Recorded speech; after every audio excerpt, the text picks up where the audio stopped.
Of course, if you haven't watched the other episodes of this, if you haven't seen me play Of the Devil before, you probably want a quick rundown. Which, yeah, I can do that. So, our current status quo. We killed 4 people. I mean, we've killed a lot more than 4 people, but the relevant thing is we killed 4 people. We got out of there. We kind of framed a guy for it. Then the mafia kind of is forcing us to defend him in court, and they don't know that we're defending him from being accused of a crime that, I committed. And also, confusingly, there was a 5th dead guy at that crime scene, even though I only killed 4 people. So now we have to prove my client's innocence without incriminating myself in court, and I'm really nervous about this. This seems like it's going to be very difficult. Hold still and relax. This'll be over soon. I thought you were joking about the makeup. Of course I wasn't joking. A face like yours is invaluable in the courtroom. And you think covering me in concealer and blush and applying eyeliner will help me appeal to what demographic exactly? To me? Hello, happy Pride Month. You know the names of all this stuff? I'm a modern man. I know the names of many things, including makeup. Is that your eyebrow gel? Yes? It's cakey. Do you want to do the rest? I think some of the jury might find that his wounds make him look rugged.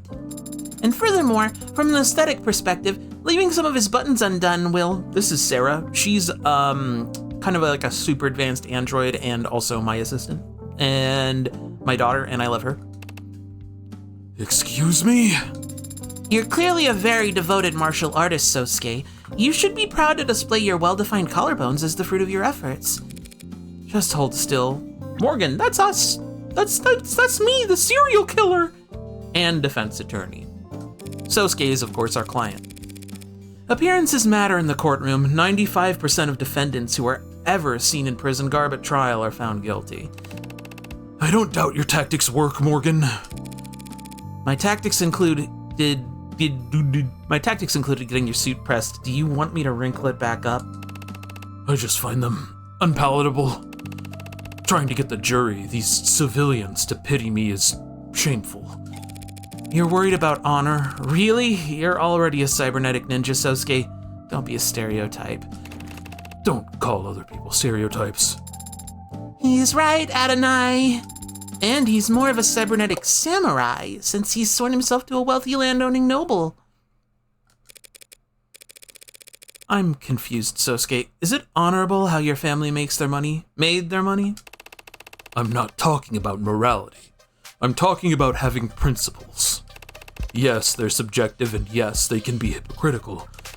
But the further you stray from the common path, the more you need them. I mean, what about her? What would Sarah be like if she didn't have tenets to guide her program? Tenets to guide her programming. She doesn't have those. Don't tell anybody. I can only imagine. But some people, believe it or not, enjoy their freedoms. Adrift in the middle of the ocean, you're free to go in whatever direction you want. But without a compass, you'll just die of exposure. If you only ever follow exactly what the compass says, you'll sail north until you freeze to death. The point is, if you have a compass, you know which direction north is. Fortunate for us all, then, that the state is a 1,000,000-megawatt North Star pointing towards complacency at all times. Preach, girl. And the media is like the wind, and without wind, you'll get stuck in the tide.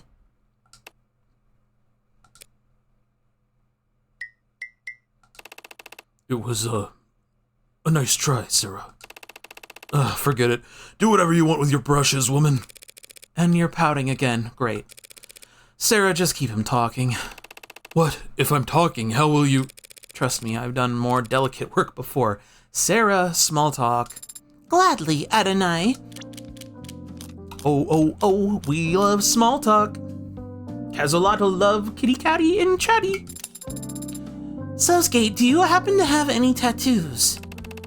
Are the jury going to ask about that or something? They might. Oh. Well, yes, as a matter of fact, I do have a tattoo. Komainu on my back. Komainu, a guardian dog. You have a tattoo of a dog? It's a fierce guardian deity. Like a Labrador or... Like a great, fierce, a big dog. Perhaps you should have it changed to some other design, like, say, like a dragon. Wait a minute. There's no switching. The buyer's remorse must be unbearable. There's no buyer's remorse! Lift your chin. Do you really think they'll feel bad for me because of some cuts and scrapes? You're not good at listening to instructions, are you? The prosecution has to get 12 strangers to agree that you've killed 5 men. Each charge has to be unanimous, a perfect score. So any chip damage we can do, any doubt we can sow, we take it.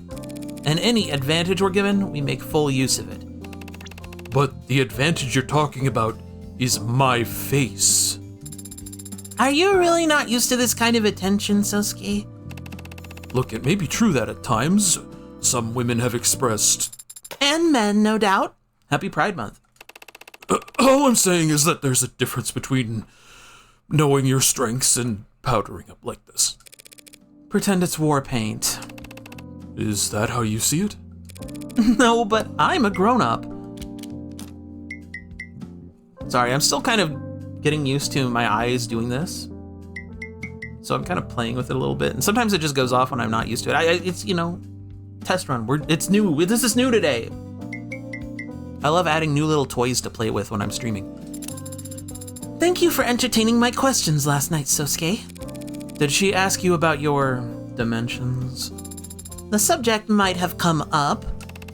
She's a talkative one, isn't she? Sorry if she kept you up all night. Plink noises. It's true. No, she's no trouble, just curious. Reminds me of... we discussed history.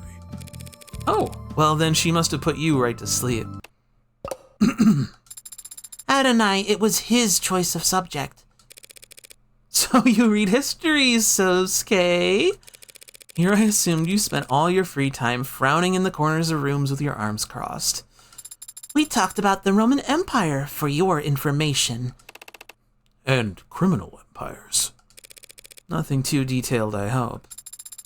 But Sosuke, I still don't understand. What did you mean when you said criminal organizations used to be structured differently? Only that the old ways don't fit in our new 21st century world. Old ways? Well, the, He's talking about race, Sarah. Race? I don't understand. Well, that's to be expected. After all, you share 98% of your components with a washing machine. That is an untrue and unflattering comparison. Maybe you do get it. Look, Sarah, names like Mafia, Gokudo, Sanhehui, they all came from different cultures, but they all refer to a kind of path. An outsider's path, and the pride that comes with living by your own set of rules. Those were the first criminal organizations. Underground guilds, lending systems, militias, secret societies. Oh, sure, they were basically just big, friendly charities. Then the world got smaller, and people started moving around, and the mafia changed. It became a way for immigrants to band together to have some kind of power in places that wouldn't give them a chance at anything remotely respectable. But the world kept getting smaller and more complex, and eventually that kind of community couldn't form, let alone survive. Why? Not enough shared experiences. Shared experiences. I see. Blows up! Blows up? Hi, Oraner. How you doing this morning? Oh, thanks for my hat. The One Piece is real. Fancy way of saying the internet came along. Well, yes, technology negates the physical distance between people. When you spend most of your life online, you end up with more in common with people on the other side of the planet than your own neighbors. Wait, this is relatable. This is true. I don't even know my neighbors, dude. That's kind of crazy. Do y'all know your neighbors? My dad was a big know your neighbors guy. He always like made sure to like befriend them every time we moved somewhere. He'd befriend them, share some foods, invite folks over. He's a very neighborhood kind of guy. My dad's great. Just because of where your recommendations take you. So the immigrant experience disappeared? Fractured, more like. Cracked into a million shards with a hammer. Well, generational or economic experiences got cemented. The world is more diverse and varied than it's ever been, in every sense. Except economically. I only started talking to my neighbor when I got a massive fever and had to be hospitalized. Oof. Well, it's, good to have people know you exist when you're in situations like that, at least, I think. I kind of wish I did know my neighbors more, but I'm very shy to begin with, so... Wealth inequality is at historical highs. That's true right now, isn't it? Man, there's a goddamn trillionaire. Someone should do something about that. As it has been every year since before I was born. She carried me to the car, so now we're friends. Yay! I'm glad. So to answer your question, Sarah, that's what binds the members of a criminal organization to one another. Their socio-economic status. House Icaria is at the top. The Blue Bloods lie below us. Within each organization, wealth is concentrated among the leadership, of course, but each mafia exists in entirely different strata. I see. I've also read about an organization called the Rust being active here in the city. She unequal on my wealth till I high? We're getting high? Hello? Huh? Are they in the poverty class then? The Rust? I'd put them in the anarchy class. Glowing tattoos and spiked hair, chrome biceps and sharpened teeth. The Blue Bloods, for all their fault, can put on a tie and go to work, but I can't see the Rust experiencing any kind of social mobility. Careful, Sosuke. If the Rust heard you being that classist... The Rust wouldn't care about anything I said or who I stand with. They don't need any excuse to start ripping open modders and grabbing whatever they can.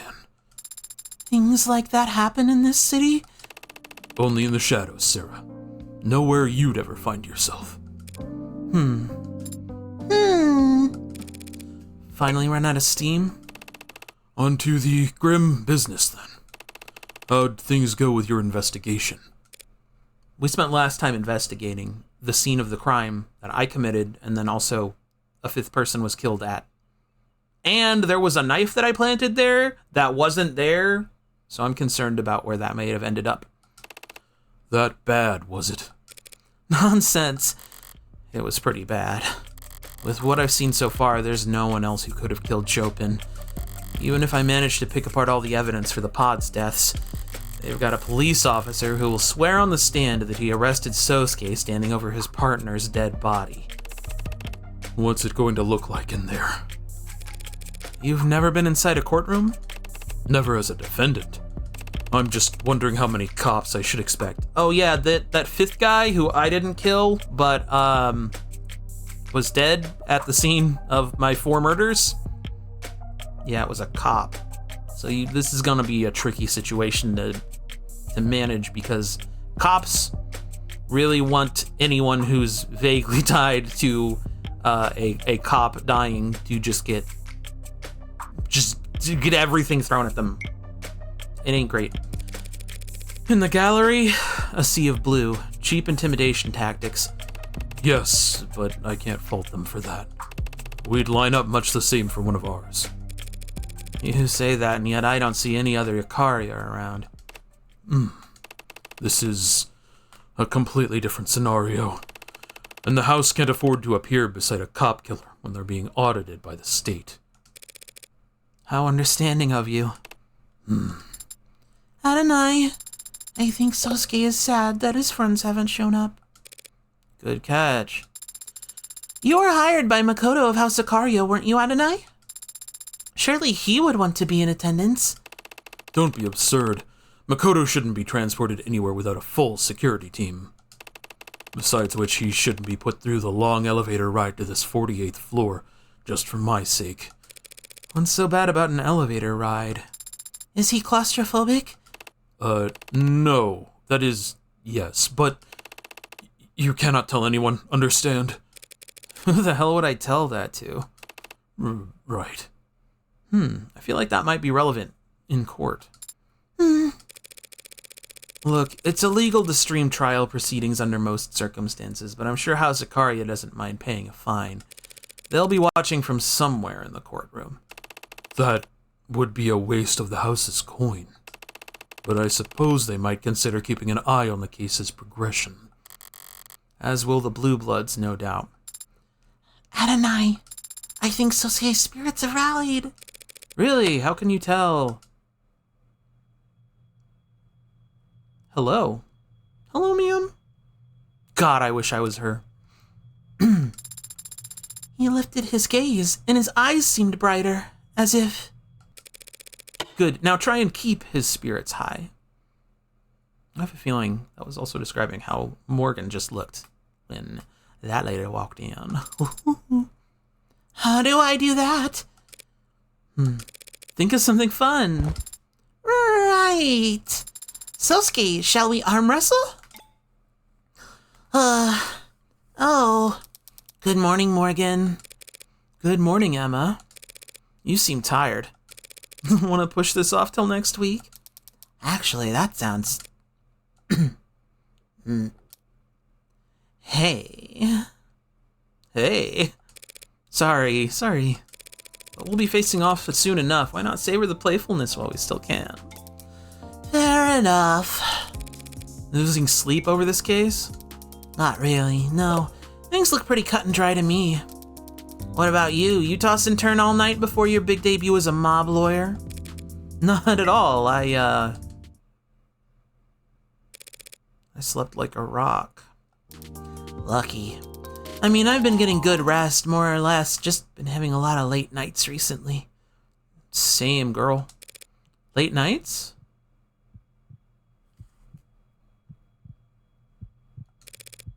Like, going out?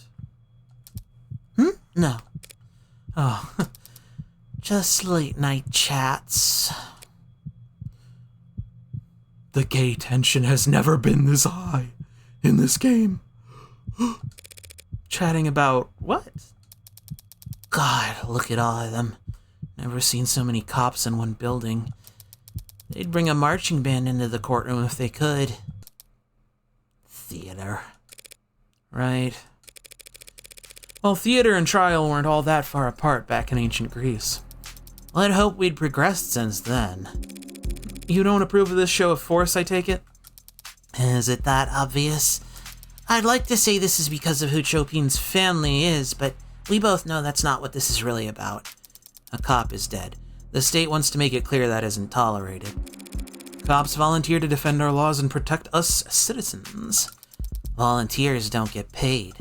Besides, cops, courts, the state, all they can do is enforce the laws, not defend them. Guns and arms can't defend against corrosion anyway. Rot comes from the deep. So you'd rather that the death of a police officer get the same treatment as any other citizen? Suppose that's not possible. They get increasingly fewer chances to play the victim every year, and they never let the opportunity pass. No, I guess the best I could hope for is that the state makes the game show. The state makes a game show! Makes the same show of force whenever any crime is committed. Sorry. Picture. If they treated every death like the death of a cop... Oh, sorry. Whoop. If they treated every death like the death of a cop, maybe I could have caught HBK by now. You're still on that. HBK it's Morgan. We're the Heartbreak Killer. Of course, shooting deaths are down, but do you know how many missing persons cases there are in this city? How many deaths get written up as mod harvesting attacks gone wrong? It's a big city, Morgan. More than enough blood running through the streets for HBK to launder their kills in. You shouldn't joke like that. What, you don't believe me? Just last month, missing person. The report was filed by their employer when they didn't show up to work, 7 days after they had last been seen by anyone. They were just some part-time worker, no close friends, no family. They went to work and they came home, paid their bills, and they disappeared. And no one cared or even noticed until their job didn't get done and those bills went unpaid. No one noticed until they stopped buying in. The body was found a full 2 weeks later. The decay was... What happened to them? Blunt force to the back of the head. Something metallic with a sharp corner, we think. It was a roughly cubed machine part I pulled from a dumpster recently. It fit snugly in my hand and it caved through his skull like a shovel through snow. Kicked into the bay. Might not even have been weighed down. Just thrown away like a cheap... That's terrible. Did you find any belongings on them? No. So probably a mugging then, right? No, there would have been other injuries from a struggle. And a thief who accidentally committed murder would be too panicked, too terrified to... You know how muggers think now? I can learn how anyone thinks. Even HBK with a robust enough profile.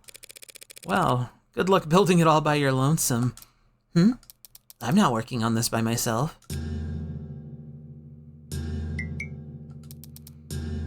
Sorry, right. Did you want to beg for mercy real quick before we begin? I do, hello, please. I'd beg for anything from this woman. Now, where would the fun in that be? Courtroom 48D. The courtroom gallery is quite full today, isn't it? Washed in a sea of pissed off cops. It doesn't exactly shore up one's confidence, does it? 5 counts of murder would be newsworthy any day of the week. Add in the fact that one of the bodies belongs to a cop, and a crowd was to be expected. Didn't think they'd be so quiet, though. Maybe they're all just waiting for the firing pistol before they can start casting their stones. Don't let it get to you, Sosuke. They're just posturing. Posturing, I understand. I've been in attendance for my share of tense negotiations. But the bloodlust in those rooms was always mutual. You don't feel any animosity towards these cops? 'Cause you should. ACAB, baby. I'm used to summoning my temper on command. I might have forgotten how to get angry for my own sake. You just worry about the jury. What about the adjutant? They cannot be intimidated by muscle, bribed with cash, or disarmed with fine tailoring. And they're a high robot lady who I would give smooches to. All of which makes them quite favored when it comes to prosecuting organized crime. Have you been in court many times before then? It's an eye for an eye in the world we operate in. We don't file assault charges, we just answer them. Though even that has become rare. The house is elevated. Blue bloods and rust and all the rest of the rabble. We're beyond their reach now. And when it comes to our peers, we communicate very differently. Must make being a bodyguard pretty boring. What if you could give the adjutant a smooch and she short circuits? Aha, whoa, who said that? I don't know, who did say that? What the hell? Mods? I think your work sounds very rewarding and exciting, Sosuke. Thank you. Especially the other day when you were captured and beaten by your rivals. Yes. What I was trying to hint at, Morgan, is that you should not be expecting assistance from the house. Honestly, the thought hadn't crossed my mind. Being on the winning side for once? What the hell would that even feel like? So there won't be any men in black approaching the jury during lunch and offering them paper bags of cash? No. Well, if we do really bad, we won't even make it to lunch, so... Sosuke, what are you staring at? Are you looking for the jury? No, I know they aren't here. It used to be mandated that juries be physically present for court proceedings. People felt it was important that they look the accused in the eye. To help them evaluate their character? Why bother? Most people suck at that. Always have. True. Perhaps it was considered part of the punishment then, to have to look them in their eyes. A punishment for the jury or the defendant? All right, kiddos, chins up, shoulders out. Oh. Show's about to start.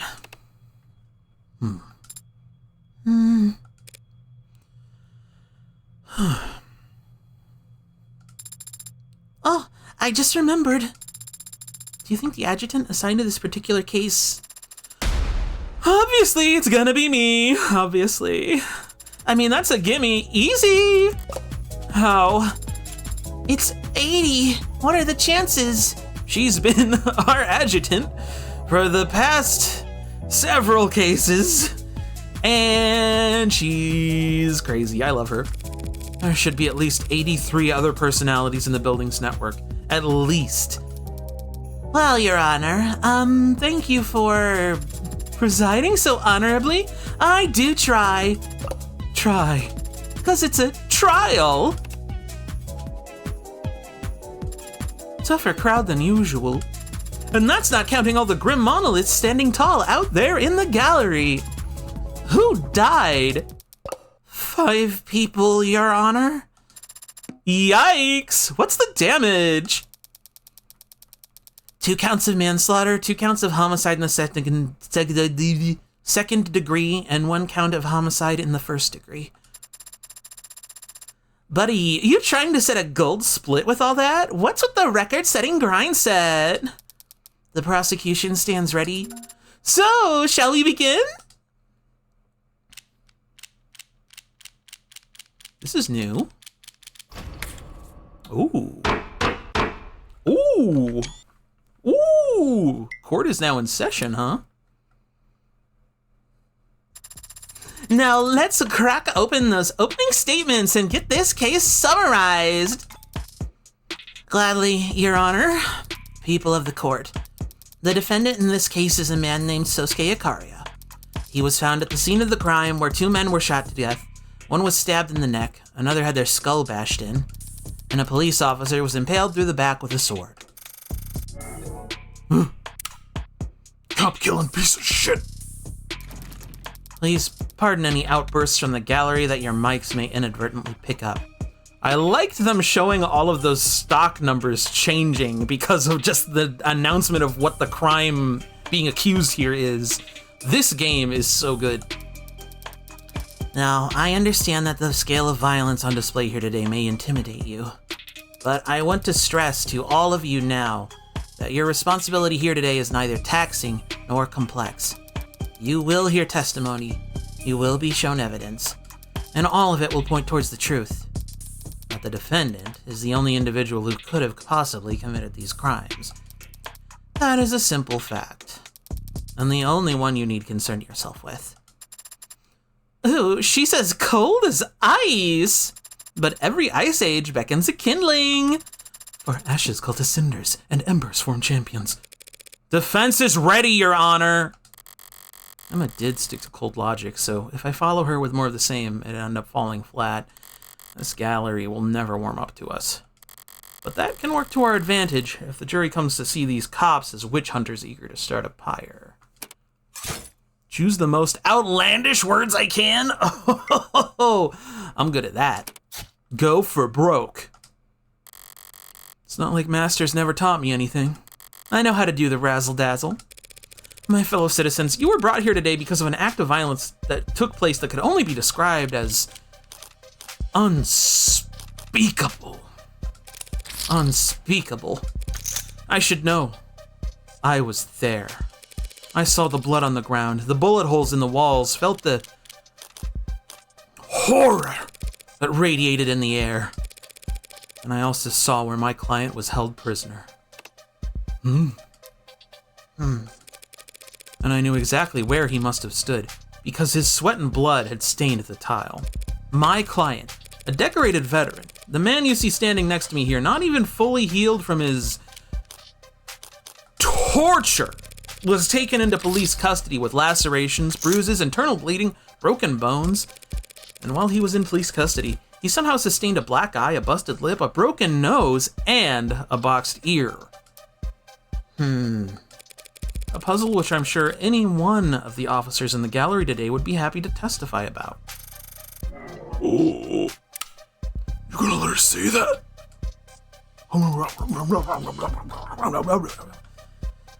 You want me to object during an opening statement? Much is resting on the outcome of this trial. 5 men lie dead in the morgue, one of them a police officer, Tariq. Don't speak his name, you mob lawyer bitch! Hang him up! Hang her too!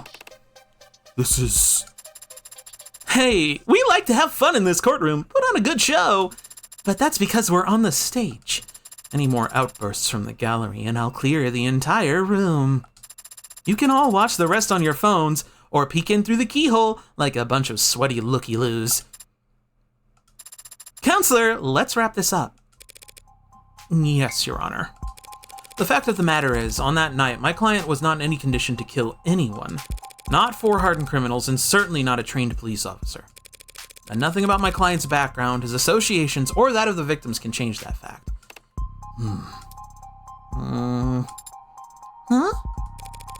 So as you'll listen to all the evidence in this trial, with fairness and impartiality, as I know you will strive to... I only ask that you focus on the reality of this horrible crime, and not on the fiction that the people will try to weave for you. Wait a minute, hold on a second. I'm weaving a fiction right now, a little bit. Thank you. Decorated veteran? You telling me you never entered a single commendation? Most push-ups of the day or something? Never mind. I suppose it could have gone much worse. You're too kind. I was trying to be honest. The crowd got agitated, but you maintained a level head and recovered your tempo. Adonai is a master at doing so. I've seen her make comebacks from the most nonsensical mistakes before. Thanks, Sarah. In martial arts, they call it an ukemi, a graceful fall. That is basically correct. Well, try not to gracefully fall over when you see the first witness on the docket, Sosuke. What do you mean by that? Uh-oh. Your name and occupation for the record? How can that be necessary? If some blathering idiot in that courtroom doesn't already know who I am, they don't deserve... I know, but would you consider it if only for the sake of ceremony? Ceremony is important and should be respected. Very well. I am Makoto Ikaria of House Ikaria. It took me a minute to remember the voice I was doing for him. Yes, listen, look, I know I know all the voices sound the same, okay? Okay? But I still gotta try. My occupation is that of a student. Try not to look so smug about it when you blatantly lie. This is, of course, the head of House Ikaria. Right, of course, and your position with the Ikaria Financial Group is not salaried. Must I really declare it here? Hard to imagine why the noble House of Ikaria is getting audited. Sosuke, are you all right? Can he see us? He can see me, Rockford, and the adjutant. Witnesses teletestifying don't really need much else. So he's safe? Yes, Sosuke, he's safe, like he was yesterday. Probably sitting right where I left him, or standing on a box. I think the hologram's giving him a boost so he can see over the stand. He's like 14 or something. He's a baby. That's good. The boost to his height? That he's safe at home. I'm sorry that he can't see you, Sosuke. Don't be. After how horribly I've failed him, I'd like you to speak a bit about the events of August 13th. About the last time you saw the defendant, Sosuke Ikaria. I'm here today, not physically, but here nonetheless as a courtesy. That does not mean I will flap my gums like some sort of flapping gum puppet. Permission to treat the witness as hostile incoming. Emma Rockford raking a spoiled brat over the coals. This'll almost be worth the price of admission alone. I understand. It was a traumatic experience, I'm sure. Anyone of normal upbringing would barely be able to recall a single detail, let alone the day's full events. Normal upbringing? I should probably dismiss you so you can get back to your summer studies. Summer studies? Like some common waif? Waif? That's quite the vocab pull. I didn't know they taught that in State Basic. Basic!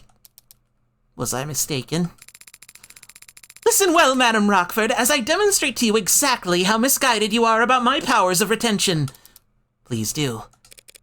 Played like a damn fiddle. Why wasn't she mentioned during any of her trial preparations? Rockford? Oh, baby. You weren't ready for Rockford. She likes turn-based RPGs and art museums and amethysts. She's me for real, for real. I love her and I want to be her. Adonai has only won against her once. So far. Every hot streak starts somewhere. Every hot streak starts with a worm. Hot streak? I really am going to prison, aren't I? Where shall I start? As far back as you can. A simple task. For the past year, members of the organization, most commonly referred to as the Blue Blood Mafia, have been making attempts on my life. Did you steal their lunch money or something? I am the primary beneficiary of my grandfather, Daisuke Ikaria's will. In common parlance, I am the sole heir to the Ikaria Financial Group. You could buy so much lunch. The group you know as the Blue Bloods have been jealous of my family's financial foresight for decades. I am merely the most recent target of their impotent attempts to nip at our heels. And 2 days ago, on August 13th, how impotent was their attempt then? I was leaving a meeting held on the upper floors of Crane Tower. My security detail escorted me to the elevators, where we would then proceed down to their canopy access floors. This was all planned out in advance by my head of security, Sosuke Ikaria. But the elevator became stuck with unnatural timing. When Sosuke pried the doors open, we saw that we were stuck between the 62nd and 61st floors. Pried open? With a tool? Leading the witness, Your Honor. He didn't need a tool to open the doors. His bare hands were more than sufficient. Help Sosuke out here, kid. We submitted to evidence the defendant's Akita Type 2 military-grade spinal mod, designed to enhance strength, endurance, and reflexes for high-intensity combat scenarios. Yes, sir! It is so admitted! What happened next? The decision was made that we would crawl out onto the 61st floor and head for the service elevators. But once Sosuke and I exited, the elevator started up. It was a trap. We had been cut off from the rest of my detail. You were isolated and defenseless. That must have been... Hardly defenseless. You really think my personal head of security wouldn't be armed? He had Yoru. Don't tell me. You named your sword? All great swords have names. Thank you, Sarah. Very well put. Let the record show that the witness has identified Exhibit B3 as belonging to the defendant. The sword was recovered by the police in a known blue blood den in the lower wards, found impaled into the body of Tariq Chopin. And forensics has shown that the only fingerprints on it are those of the defendant. There's still time for you to disown it, Sosuke. You understand nothing about a swordsman's heart, Adonai. Once again, it is your paralegal that has the right of it. Perhaps she should be leading my defense. If this somehow turns into a fencing competition, I'll gladly defer to you two. So you, Sosuke, and Yoru were on the 61st floor together. What happened next? When we arrived at the service elevators, Sosuke called them and then they made a chime. And I didn't clearly see much of what happened next, to tell the truth. Figures emerged from around the corners. They were aiming weapons at me.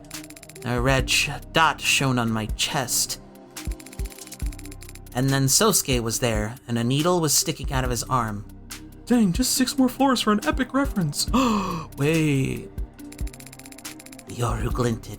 Sosuke had drawn it in the blink of an eye. Something glanced off it and then dropped to the floor. I saw a syringe at my feet. Yoru's sheath was thrust into my arms, pushing me back into the elevator, and I landed on my rear. That's clearly a key piece of testimony. Let's play it back 5 times. What matters is he pushed me back into the elevator with Yoru's sheath.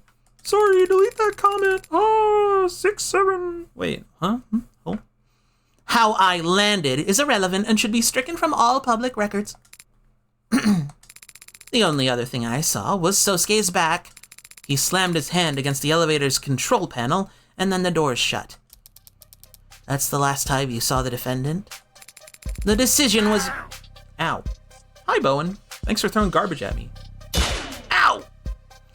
The decision was made that I should get on a VTOL as soon as possible, but much of my details stayed behind to assess what had happened. Yes, they were very helpful to building security and recovering Exhibit 5C, this hypodermic needle gun. What kind of bonehead would leave evidence like that behind? A bonehead in a rush, perhaps, Your Honor. It does appear to have exhausted its gas canister, so it may have outlived its usefulness. I can take it that this weapon is a match for the projectile needles found in the room where my client was restrained. I'm a big fan of Makoto's hair. Makoto's hair is so good. I love Makoto. Just such a little shithead. So good. Correct. Others exactly like them were recovered from the scene of the ambush as well. Sorry, I need to check the info we got here, because sometimes there will be information in these that is not mentioned in the dialogue, and it's very important to know. Projectile needles, fingerprints, matched creek. Sosuke's sword, identified by Makoto as Yoru. Yeah, it was taken. I had to wipe my prints off of it because I was trying to behead someone with a sword and it didn't work out so well. Needles. Non-lethal anesthetics from Sosuke's bloodstream. Identical to the ones recovered from Crane Tower.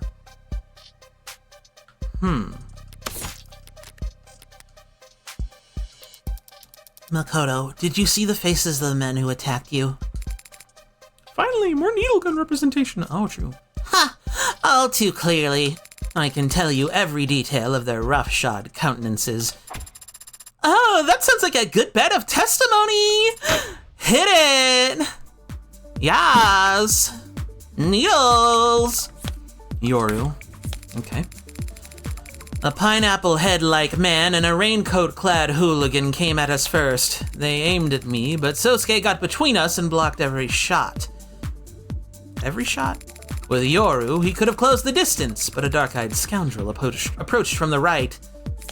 And a man with a ridiculous pompadour took advantage of that distraction.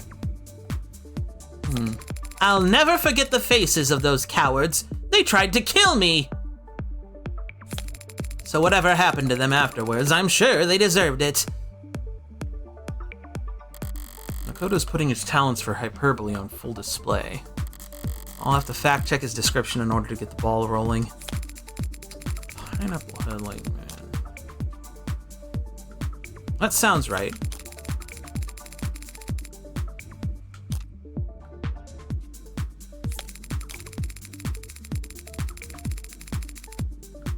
Dark-eyed scoundrel.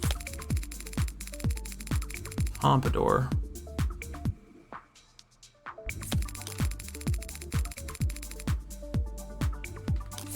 Hold on a second. They weren't trying to kill you. These are non-lethal.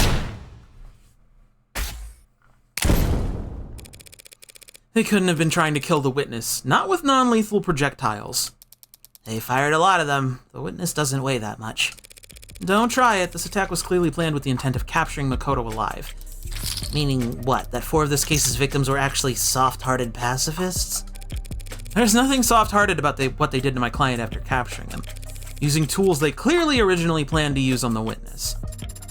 So they're sadists? I'm getting confused here. So is the defense, Your Honor. What matters is that the witness has identified the defendant's captors as the 4 blue blood victims that he is accused of murdering. Makoto did establish that much, but something about this attack still bothers me. Emma put Makoto on the stand specifically to identify the victims. Is it possible the men who attacked them weren't Creek's pod?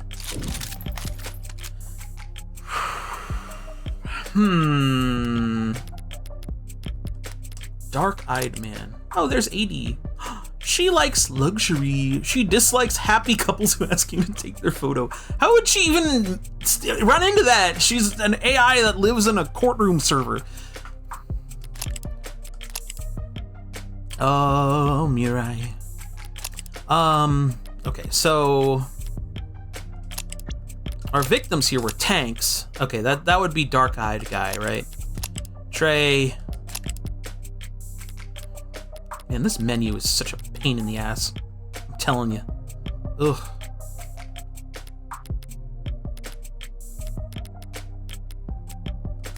Miller. No, not Masters. Who was the 4th one? It was Creek. That's right, with the pompadour. She could be inhabiting the judge body when couples come up to her for a photo. The judge body that stays in the courtroom the whole time? Yeah, can you take a photo of me and my girlfriend? We're here, we love court cases, yay! I need to look at the backlog real quick.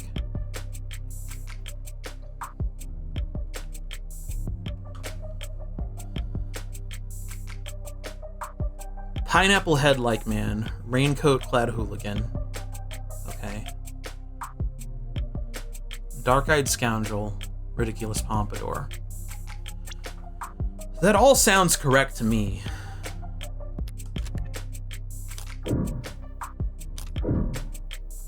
I think that was Creek's pod. I don't disagree, Your Honor. The men who attacked Makoto and took Sosuke captive are the same ones who ended up dead that night. But 2 questions do occur to me. Why were you safe on that service elevator if Sosuke surely collapsed the very moment it shut? Wouldn't these men have pursued you by any means necessary? That is... I can answer that, Your Honor. When the police inspected the scene, they found that the control panel for calling that elevator on the 61st floor was broken. Smashed, in fact. The attackers would have had to manually pry the doors open to even attempt to chase after Makoto. And that would take remarkable, modded strength. Did you mash the button that forcefully, Sosuke? I may have used more force than was necessary. I wasn't exactly trying to hold myself back at the time. You hit the controls hard enough to break them? So the Blue Bloods couldn't pursue you further and instead elected to take Sosuke captive. A Sosuke in the hand is better than a Makoto in the bush. Huh? The head of Makoto's security would surely have made for an invaluable source of information for planning future attacks, were he made to talk. Are you denying that? No, but I would like to ask the witness one other question. Why did you get off the elevator in the first place? What are you? Hey, what I mentioned in the lobby earlier, that's... The mic's not be picking it, might not be picking it up. Oh my god. The mics might not be picking up on it for you, but from where I'm standing, I can't help but overhear my client groaning about how badly he failed you. That's not evidence or testimony, and so should be stricken from the record. But we get the idea! So was bailing out early the defendant's big brain idea? As head of my personal security detail, such a decision is ultimately his to make. However, that decision may have been influenced by his knowledge of the fact that I am not especially comfortable in enclosed spaces. The hell are you doing? Are you trying to humiliate him? In part. I'm also trying to insult you. Had we simply waited, we would have remained safe, but I was not comfortable and felt very warm. So it was not a tactical failure on Sosuke's part, per se.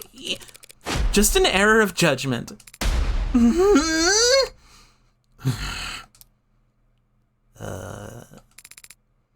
Counselor Morgan. What's up? You can disconnect the call if...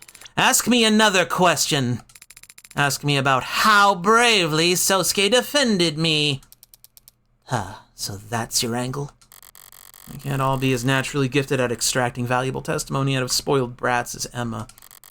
But I can follow her example. Insult their pride and these Ikaria snap back, as reliable as any knee-jerk reaction. Claire, hey, how you doing? And in Makoto's case, with infinitely less resistance than if I had simply asked him to testify. It's usually the lawyers who do the asking and the witnesses who do the answering. This is not very realistic. Love the adjutant calling out that we're not following real-life legal proceedings. We ask that the witness testify for the court in more detail about how exactly how valiantly Sosuke fought off the attackers. Attackers? Man, I swear I can read, man. And I guess the people don't object, even though it seems super extra? No, the people don't object, Your Honor. I'm just playing passively. Either I'm onto something here or I'm walking into a trap. This feels like a trap. Screw it. All in on the former. Needle guns. Sosuke's medical records. And the needles. Okay. Sosuke was outnumbered from the beginning and protecting me the whole time. It didn't matter that we were ambushed or that the Blue Bloods had projectiles. Sosuke took up Yoru in both hands and swatted their needles out of the air like a graceful swatter. He fought off 4 attackers and without sustaining a single injury. That's not correct. Mock him if you dare for being captured. But that's not a failure, not by any general's definition of the word. Hearing Makoto describe Sosuke's heroism, it's almost more impressive the second time. He definitely fought without a care for himself, and there's evidence to show it. Protecting me the whole time. That does seem true. It didn't matter that we were ambushed or that the Blue Bloods had projectiles.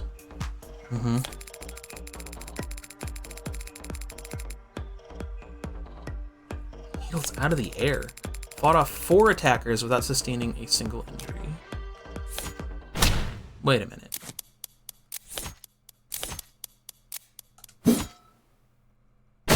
He broke his hand! Which might be his own fault. Unscathed is the last thing anyone call my client after the events of that day. Why is she such a chud? Women can be chuds. It's Pride Month. Yay! Lesbian chuds. Let's hear it for them. Can we get some applause? One look at his medical data from when he was arrested will tell you that much. Well, what are you getting at, counselor? The defendant's injuries were sustained at the Blue Bloods den, not at Crane Tower. The police didn't find even 1 drop of blood anywhere near that service elevator. Well, that is a miracle. A bloodless ambush. But the fact that no blood was found makes it all the more painfully obvious what actually happened to that elevator panel. The elevator panel? Ugh. My client broke half the bones in his left hand smashing it up. Did you really? I might have. There was a lot of adrenaline at the time. Did you not form a proper fist? Was your wrist not in alignment with your forearm? As I said, Sarah, there was a lot of adrenaline. Do you deny that his medical record clearly shows his left hand was broken? Your Honor, what does it matter that the defendant broke his left hand closing that elevator? It changes nothing about the witness's testimony.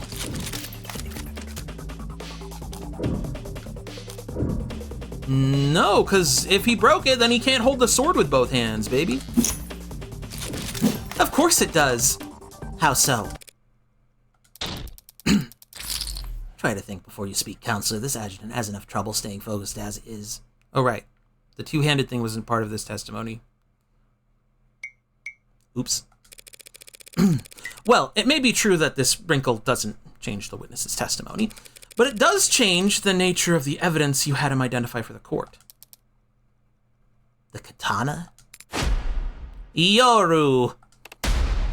Yoru. Its name is Yoru. We get it.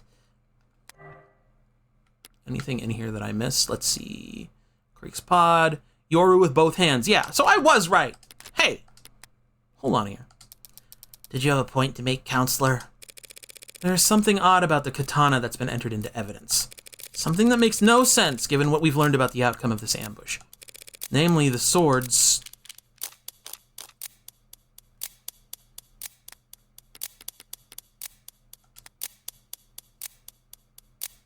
Hold on. Where is the sword? Did I miss it because they changed the name? Sword? Sword? Where is sword? No, there it is. Chipped at several points, especially the tip. The right hand of Ikaria, or Sosuke. Okay, hold on, wait. Sosuke's right hand.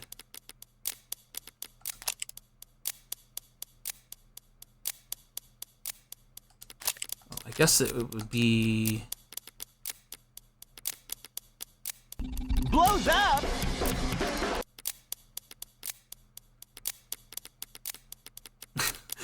Am I stupid? Where's the damn, Where's this? Oh, the medical records. That's what I'm looking for.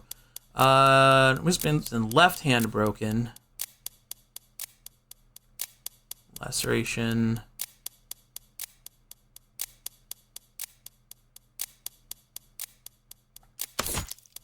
The swords, hold on, let me look at my phone, please. Let me check my phone.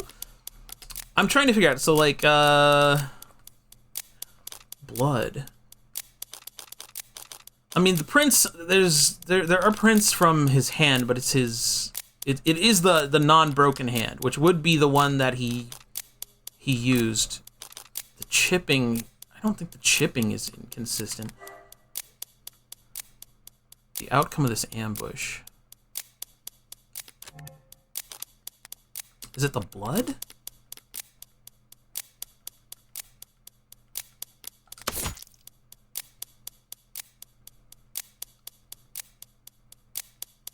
Right hand. Chopin, Miller, and Trey.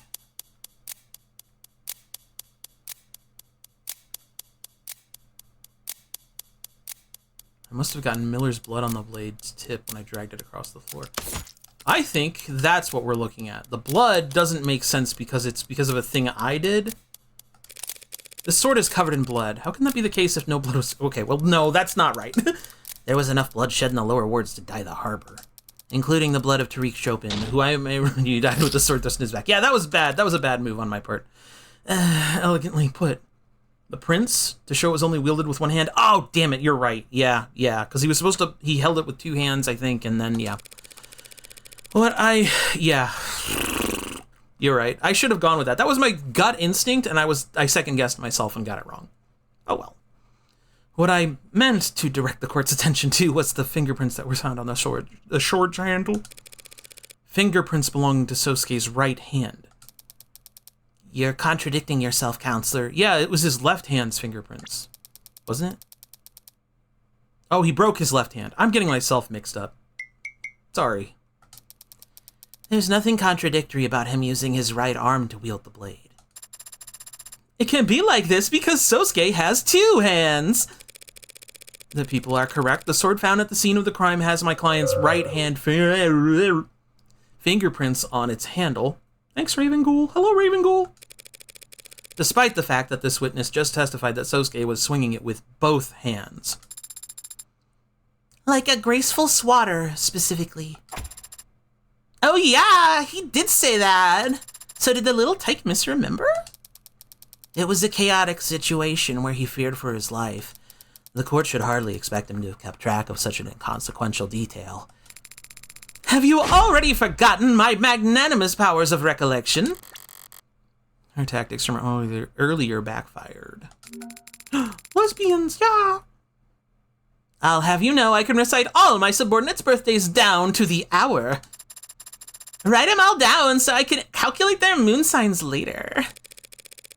It doesn't matter whether the witness is mistaken about Sosuke's grip, Your Honor, because we have a much bigger issue to address. Why the sword has only my client's fingerprints on it. Makoto testifies that Sosuke wielded his katana in his defense, an act of bravery that ended with my client face down on the floor of Crane Tower. He later woke up, held captive in the lower wards. I'll state the obvious here and say, while he was unconscious, he was moved. And so the sword we have in the record must have also been handled by...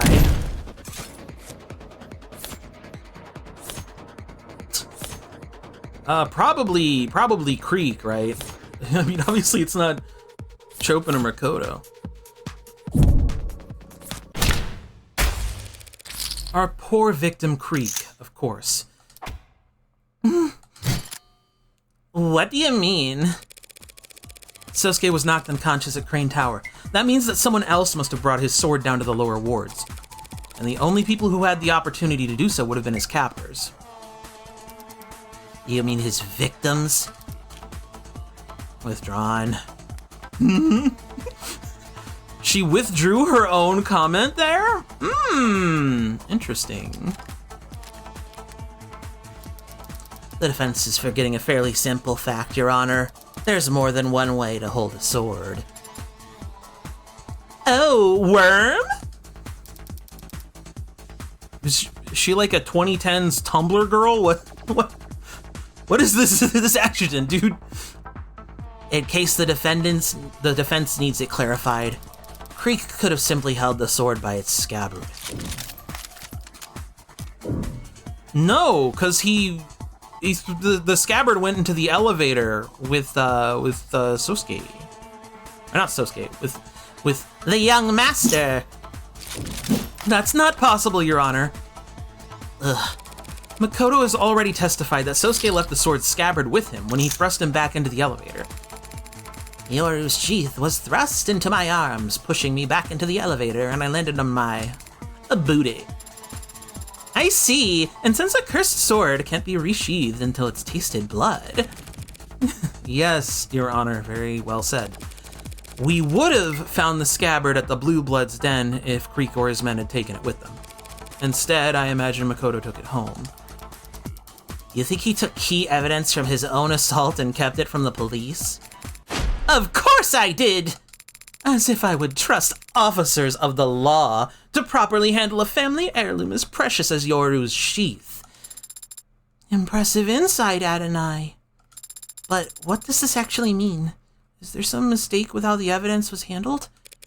There's no mistakes here. This was all done with intention. The intention to frame my client. Ooh. By putting his fingerprints onto that sword after the real culprit had already handled it. Whoa! The stock market is freaking out! Bullshit! And the crowd goes wild! Though it does make a certain kind of sense. Because it's the truth. I did wipe that katana's handle down after removing it from Trey's throat. Sosuke just happened to be foolish enough to pick it back up himself afterwards. It's frustrating having to keep all my best cards up my sleeve this time around. But the look on Emma's face when I do get to toss them out is... The people are more than ready to counter if it pleases the court. Oh, I've been waiting for this song to come in. Oh. The defense has made an admirable effort to barrel ahead with this theory. Admirable, but predictable. With a foundation this week charging ahead and hoping the court won't notice is the only option. Let us speak of the facts. This Creek character led a targeted ambush on the heir to House Ikaria, knowing he'd be guarded by a full security team.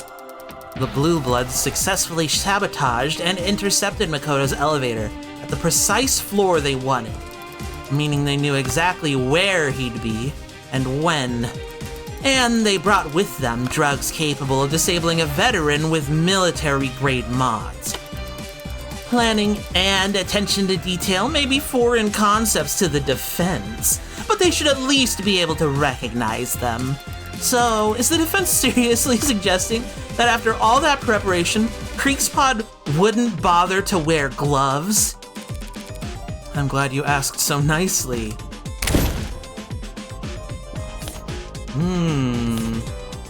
Creek's fingerprints. Yeah. We don't need to speculate about whether they wore gloves or not.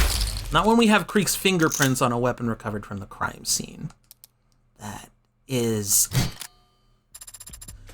a pretty good point, actually. Guess these guys were sloppier than we thought. Those blackguards were barefaced when they attacked us. Idiots. As if there wouldn't be repercussions for their actions. The least they could have done was disguise themselves. Strike that from the record, Your Honor. Along with any future comments that suggest the Icaria would want revenge against these victims. I was only speaking a plain truth. Creek was their leader, correct? If even Creek wasn't wearing gloves, it's hard to imagine that none of them got their prints on Yoru. Unless the sword was indeed wiped down at some point afterwards. Like right around the time the true culprit was looking for Sosuke to take the fall. It's a spicy theory. It's just that, Your Honor. A theory. A game theory. A far-fetched, unstable game theory. Sorry. That just stacks presuppositions upon each other.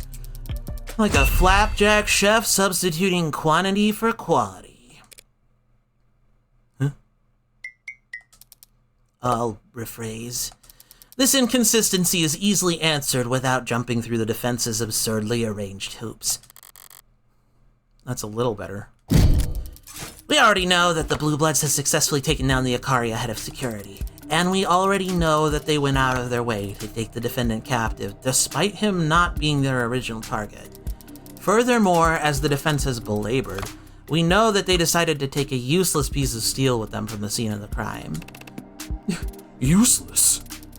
If we ask why, the answer is obvious. Because Orcas are superstitious and immature. They wanted a trophy, and what is there to do with a trophy other than polish it? The cloth from Creek's desk.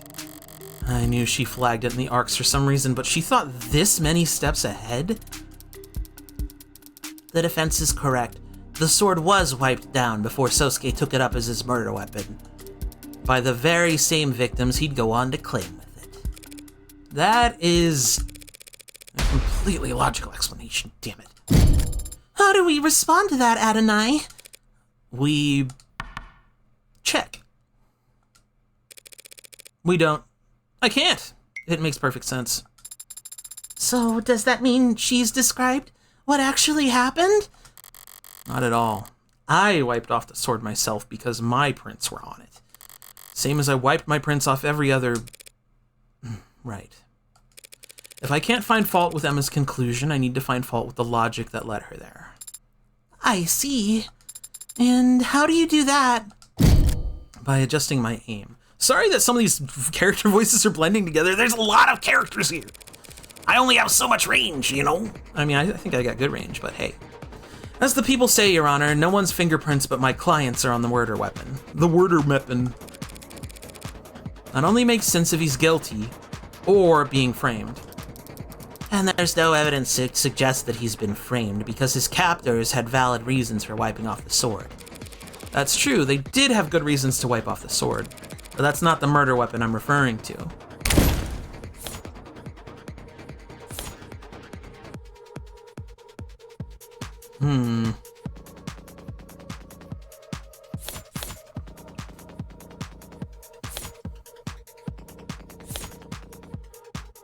Oh, only Sosuke's prints are on there.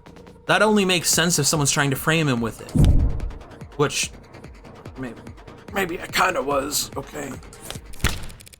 The gun is the murder weapon I'm referring to. Murder weapon. It's true, murder weapon. What? The police are confident that this Mag US is the gun that was used to kill Tanks and Creek. And your client was arrested with it on his person. And it has your client's prints on it. But it was owned by Tanks. The record shows that Sosuke's are the only fingerprints on that doohickey. So that means this Tanks guy never laid a finger on his own gun? It's entirely possible that Tanks simply liked to polish his gun too. Yeah, I bet Tanks was polishing his gun every night. Phrasing! Sorry, I'll do better. I'm sorry, Adjutant.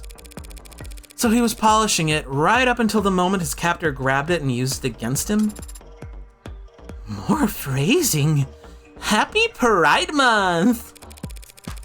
Was it before or after his internal bleeding that my client took the gun off Tanks without him even laying a finger on it first? Before or after being tortured that he got the gun with no struggle? They could have wrestled over the gun while it was out of reach. Tanks had no injuries besides the hole in his chest. How'd he get into a struggle and not get so much as a scratch? The likelihood of that scenario would seem to come down to the order in which each individual died, no? Yes, Your Honor. Then perhaps we ought to hear some more detailed testimony about that. Oh. His tank gun was getting a thorough polishing. The defense has no more questions for this witness, Your Honor. We don't object. Hold on, what are you saying? Okie dokie then, closing the connection. I said wait! Is Sosuke... Makoto seemed to be in good spirits, wouldn't you say? Yeah, he was his usual irreproachable self. So how can you find something about that to be depressed over? I'm ashamed that he testified at all. His appearance here runs the risk of sullying the house's visage with my mistakes. Well, he couldn't exactly slip the subpoena by claiming he had homework to do. You of all people should understand, the house doesn't have to appear in court if it truly doesn't want to. A fine levied on your accounts is always preferable to a smudge staining your reputation. But he did testify. Yes, and he no doubt went directly against one or more family elders to do so. He should not be incurring debts for my sake. So he put himself at a disadvantage for you? Do you think Makoto would want you to apologize? Or do you think he'd want you to thank him? He's young. He doesn't know what he wants yet.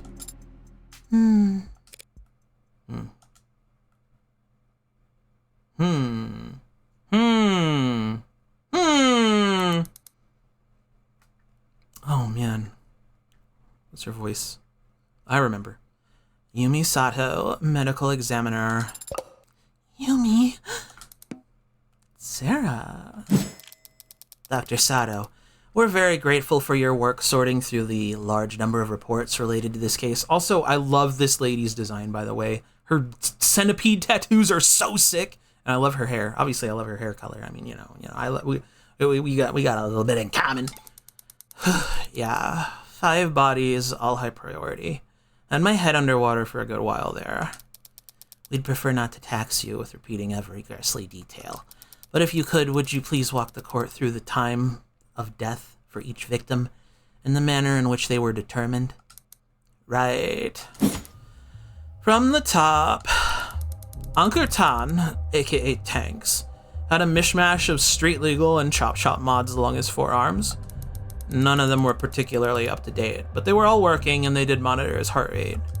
Tanks' heart stopped at 9:44 p.m. The cause of death was...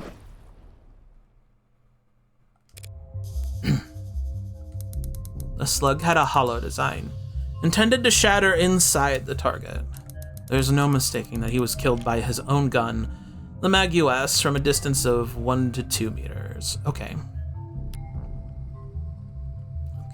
nothing crazy there. Next up is Sungmin Trey Trench. He also had his relatively low-end mods installed, and they show his heart stopping at 9:45 p.m.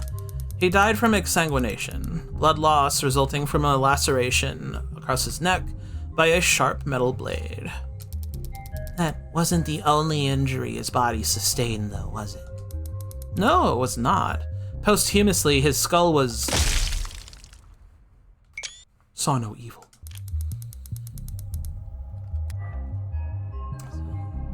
Yeah. Subject's skull was smashed in with blunt force posthumously, destroying the majority of systems in their optical mods. Which was on purpose, we did that. Because we didn't want anyone getting a recording of my damn face. Heavens Miller Smiles received a puncture wound straight through his jugular vein. Then the blade was withdrawn, exacerbating blood loss, and he was likely unconscious within seconds of falling to the ground. Miller had mods, but had evidently gone to great lengths to remove all monitoring tech from them, and he was not found with any electronics on his person.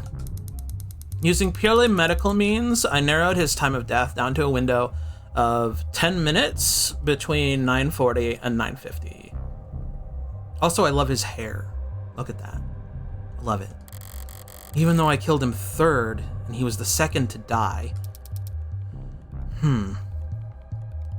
That brings us to Creek. Yes, like tanks, Lakers Creek Christoph was shot once with a hollow slug from a distance of 1 to 2 meters. However, the slug penetrated just beneath their solar plexus and failed to completely shatter when it impacted a low-end spinal brace mod. As a result, Creek didn't die immediately. It is my medical opinion that Creek would have slowly bled out over the course of about 5 minutes. Their mod did not have bombs, and Super Mario didn't do it. Their mod did not have biomonitoring capabilities. Huh? What? Where am I? Hi, Raiden. Raiden? Do you like Raiden or Raiden more? Where do you sit on that? I want to know. Tell me. Let me know. So, like with Miller, I've done what I can to narrow down the time of death to a 10-minute window between 9:40 and 9:50 p.m. So he was barely modded? And he stayed conscious that whole time anyway? But we do have one other context clue to work with. What is this? Any important info we glanced over here? So he lived like 5 minutes longer, but it did do even more severe damage to his internal organs than it would have otherwise. That's interesting. Childhood medical records indicate DT3, but no signs of the disease seem to exist at this time. Metformin. DT3. Do I know what the hell that is? DT3. That hasn't come up before. I don't think. Both is good? Oh, okay. Well, you know. It's nice to kind of swing both ways. Happy Pride Month. But we do have one other context clue to work with. This data pad was found very close to Queek's body, and technicians confirmed that it requires Queek's fingerprints for most functions. That means it's unlikely that anyone else would have been able to manipulate it. So true, yes! And we've found that the last action taken on it was an attempted dark card transaction that failed at 9:44 p.m. What could cause a dark card transaction to fail? Either they hit cancel, or the card itself was jostled, interrupting the scan. As if the datapad was suddenly dropped? Speculation? How much qualification does one need to understand that card readers can be finicky, Your Honor? True enough. Chip, swipe, pin, tap. Just let me buy the damn balloon animal, you clown. So, taking that digital evidence into account, Craig must have been shot almost at the exact same time as Tanks. Thank you. There's one more body you examined for this case, yes?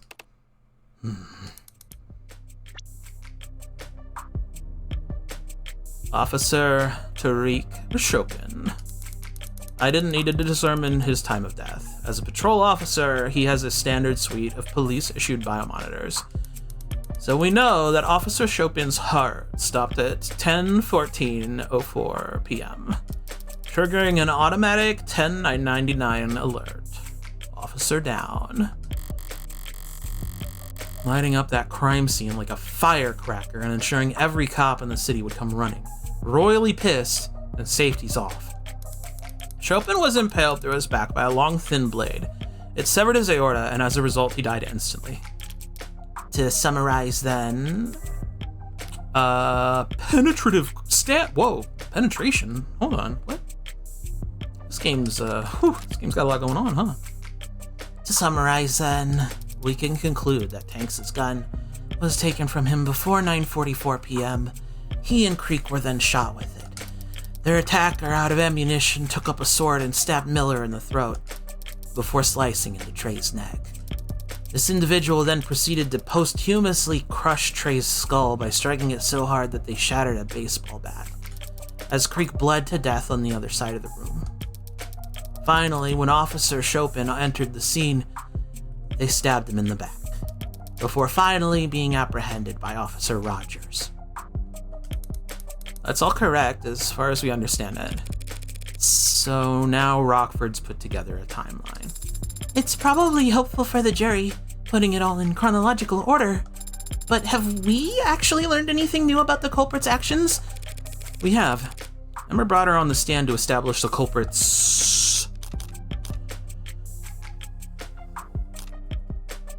starting methodology?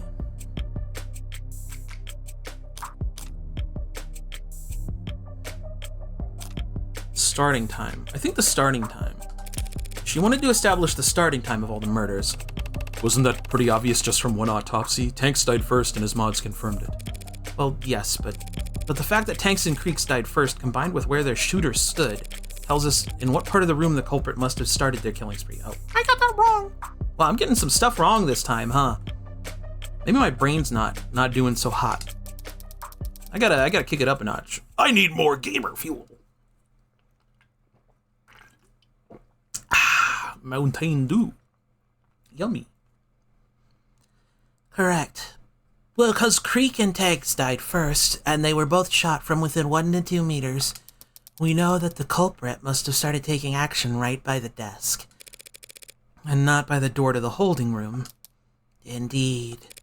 So the likelihood that my client broke out from there is not very high at all. Check. Check, please.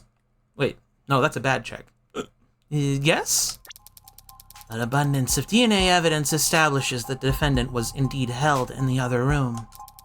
You're telling me a mound tamed this dude? Huh? Sorry, I really love my new toy that I plink plonk when I blink blonk. It's fun. His captors must have taken him out to question him in the main room, and dragged him in front of the desk, where Tanks' gun would be within reach. You're the one who's reaching. You have evidence to the contrary? A better explanation for how he got out of where he was being held? Can't exactly propose that the real killer set him free as a scapegoat. The forensics are clear. My client was gagged and bound in that room. But clearly they had to cut him loose to question him. A mistake that ended up costing them their lives. Do you think that's true, Sosuke? I'm not positive, of course, but my body is telling me I was held in that room from the time I woke up until I got myself free. Emma's theory about the Blue Bloods being dumb enough to let Sosuke near a gun isn't perfect, but it's still a theory. I don't know why, it's just, her saying jack shit caught me off guard. I don't have jack shit to counter with, because not even Sosuke knows how I let him out. I can't incriminate myself. Because I'm the murderer. I'm the moiterer. I gotta get away with it, baby. If the defense has no objections, then they'll just have to take this L and meekly move on to their cross-examination. Adonai, that made you sound very feeble. You developed the habit of only using a we when I'm winning. Fix it. That made us sound very feeble? Why do I have to get roped in? Emma's already established a timeline and an order of events. I could pick at the details, but she's close enough to the truth already. The murderer? I know the truth, firsthand, about every death except Chopin. In his case, Emma and I are on even footing. So what's my advantage? What do I know that everyone else is mistaken about?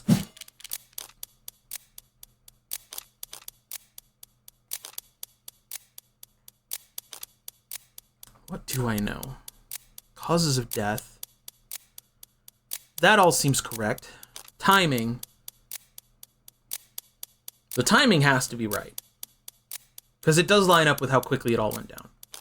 Murder weapons. The knife. Right, the murder weapons. Everything thinks Miller was stabbed in the neck by the katana. I'm the only one who knows my knife was there. My knife that's gone missing from the scene of the crime. There's gotta be a way I can use that information to my advantage here, without revealing that I have it, or how I got it. I'm walking a razor's edge here. At least it's thematically appropriate. The defense is ready to begin our cross-examination, Your Honor. Dr. Sato, you were asked to examine all 5 bodies. Did you visit the crime scene? I did not. Have not. Photos and other ARCS data were provided to me to aid in my examination. Surely the defense isn't objecting to a little virtual work? Of course not. After all, had anything been added or removed from the crime scenes, the ARCS would show it. There's no fooling it once it's been set up.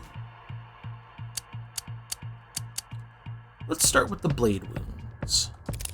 Victims Trey and Miller were both attacked with a blade. Exactly how fast did they die? Trey had his throat slashed, and his blood found on his hands suggests he had time to reach up to his neck in response. But he would have quickly stumbled back and collapsed onto the floor dead. Miller wouldn't have lost much blood at the moment. His neck was punctured. For that kind of wound, the weapon acts as a stopper. But once that stopper was removed, he would have lost consciousness in mere seconds. Yeah, I stabbed him in the neck, and I left the knife there, but he was an idiot and took it out. And while the blade was still in his neck, if it was there for more than a second, he too would have reflexively reached up, presumably to try and grab the blade. Is there any evidence that he tried to grab the razor-sharp katana lodged in his neck? He had his own blood on his right hand, but there were no cuts on it, because he grabbed the knife's handle, not a sword's edge. I can't just say, there was a knife, because, like, I have to prove that there was a knife. So it stands to reason that the blade was withdrawn very quickly. By the time his hands reached up to his neck, it must have been gone. One of many small inconsistencies with this katana theory I can shine a light on. Will that be enough?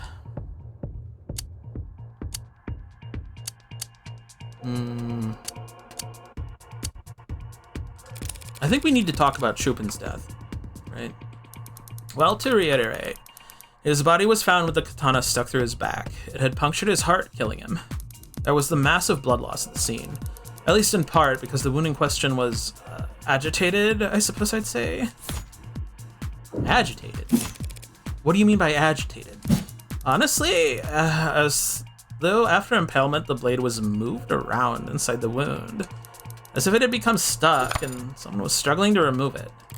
London mentioned that Sato found the wound odd, but to hear her specifically say the blade had become stuck? That's interesting.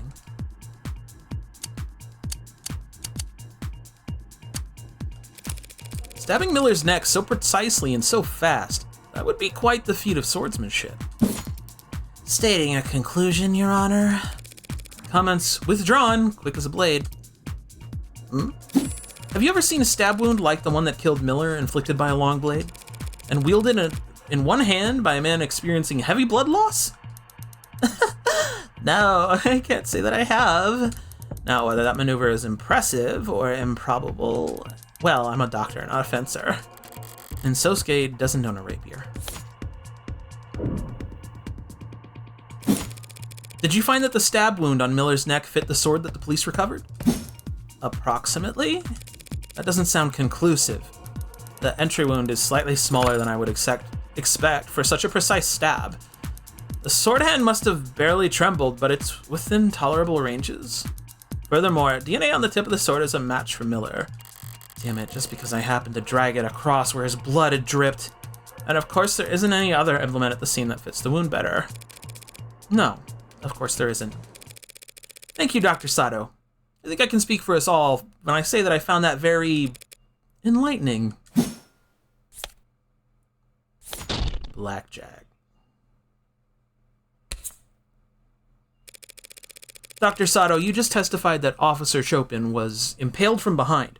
Did this occur on the spot where his body was found? Yes, it did. The body shows no signs of being moved. I'm curious then. What was there for the sword to get stuck on? Huh? Well, if Chopin was in the center of the room, standing upright, I mean, it wouldn't have gotten caught on the air, right? Bone, perhaps? Surely you examined the wound inside and out? Did you see marks on his ribcage where the blade had caught? No, I didn't. Then it stands to reason that the blade didn't get caught on anything inside Mr. Chopin. It got caught on the floor. Pardon? You need to take greater advantage of the arcs, Counselor Morgan. Learn to flip things on their head. Entire rooms, if need be. If you had, you'd see there's a clear indentation in the floor that lines up perfectly with Mr. Chopin's wound. How did you think the tip of the sword got chipped? You're saying the sword got stuck in the floor? That's what the facts are saying. Do you disagree?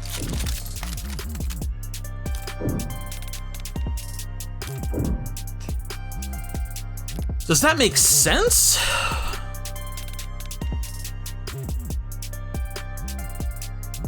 Hold on. Where's the, yeah, Chopin's autopsy. Stabbed from behind.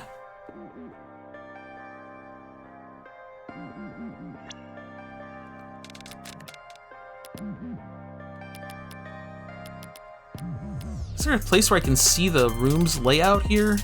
I don't think there is.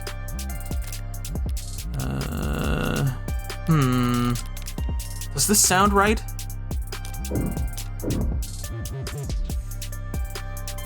I think it's plausible with the information we have that the sword got stuck in the floor. I don't necessarily disagree, no. If Chopin was impaled, then fell face first. It makes perfect sense for the sword to get caught in the floor as he collapsed on top of it. So we can conclude that right after being impaled, Chopin fell over with the sword still in his torso, driving the sword into the ground. Then his attacker aggravated the wound by trying to retrieve the sword from his corpse. Does that sound right? What? Are you, asking me? Sort of, asking the room, I guess? Well, I believe I can answer. What you're describing makes sense, Dr. Sato, but only up until we consider, again, the fingerprints on the sword handle. If my client really did impale Tariq Chopin and get his sword stuck doing so, why would he try to retrieve it with only one hand? Because he had to retrieve it with one hand. You yourself already elucidated that the defendant's left hand was broken when he destroyed the elevator panel in Crane Tower. His left hand was too damaged for him to even grip a sword? That doesn't square with this piece of evidence. What piece of evidence? Right hand prints. Oh, they're from his left hand. Fuck you! The Magus? Well, wait, I just realized it's like Magus, like Magus, like a wizard. How did I not notice that before? I should pay more attention. I'm supposed to be solving a crime that I committed in a way that doesn't incriminate me. Ooh. How could my client's left hand be too damaged to grip his sword, and yet also capable of gripping the Magus? That oddity is hardly impossible to explain.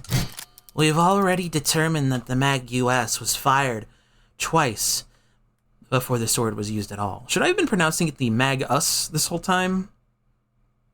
Magus? Yeah, I like Magus. Firing such a weapon with a broken hand surely rendered his left useless. It is difficult to wield a sword with a damaged hand, isn't it, Sosuke? Historically, even the loss of a pinky on your non-dominant hand was considered enough to render you relatively defenseless. Magusi? Thoughts? Mods? Can we, kill Raiden? Thanks. Is that why Yakuza would offer to cut off fingers as recompense for offenses?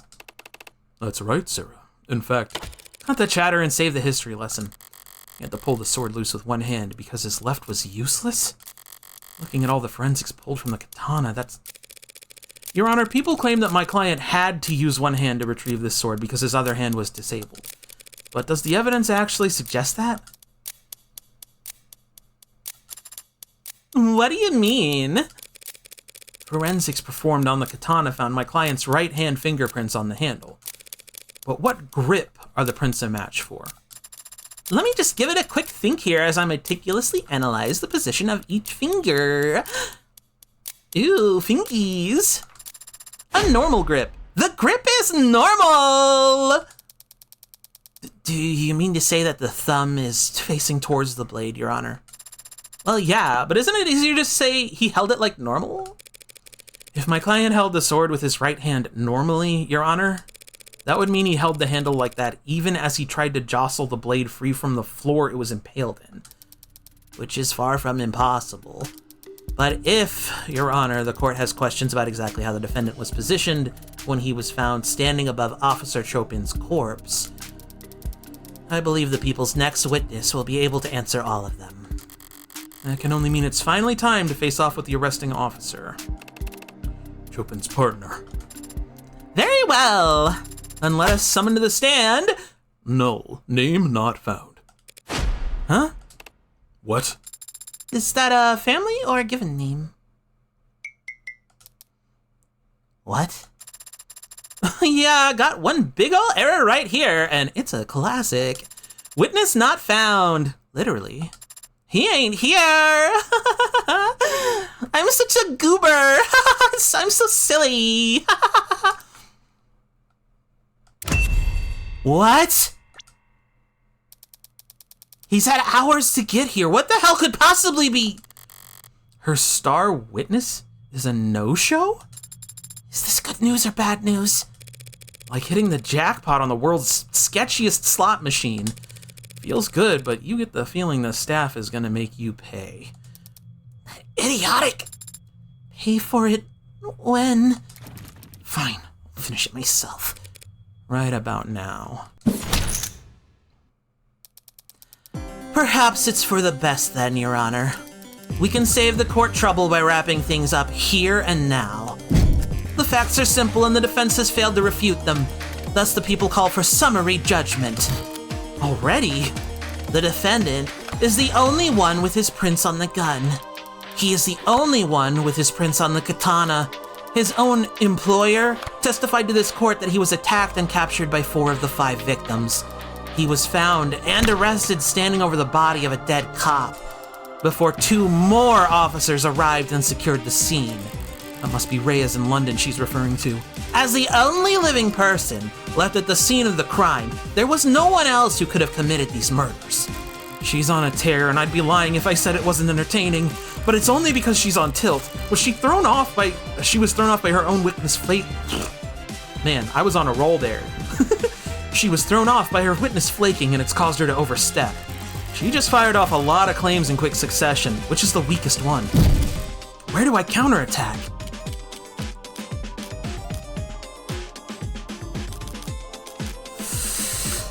The weakest one of her claims.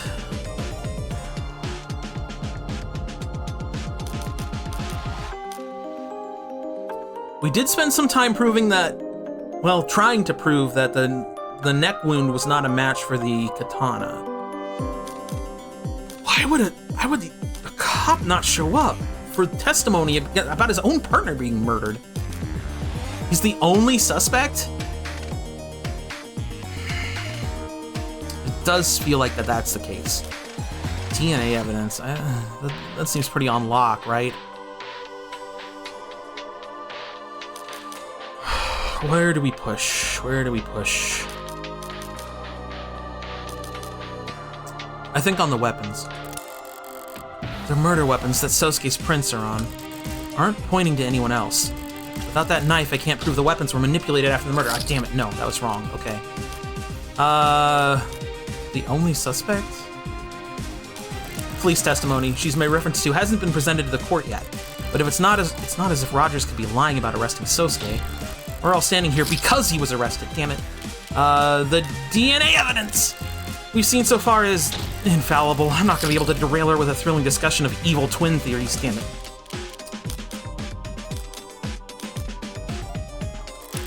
She just claimed that Sosuke is the only one who could have committed these murders.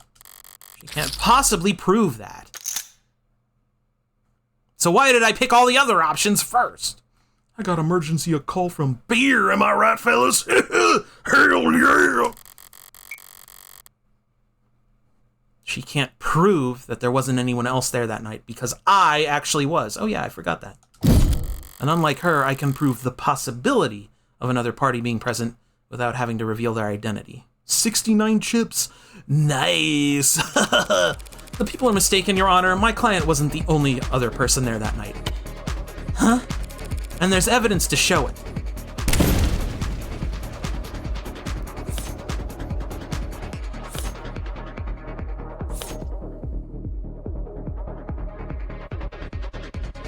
Right! The dark card. Duh. What is that? The dark card found lodged in a Creek's datapad? That's right! The perfect payment option when neither you nor the businesses you frequent like attaching names to faces. We've already discussed that within moments of Creek's death, a transaction was being attempted on his datapad. A transaction made using this dark card. But whatever for? Perhaps some of the handful of illicit substances that were found at the scene of the crime. Oh crap. Yeah, almost forgot. These guys were drug dealers. And drug dealers get customers, Your Honor. Customers that can be very temperamental when things go south. Are you trying to suggest that these killings were the result of a drug deal gone wrong?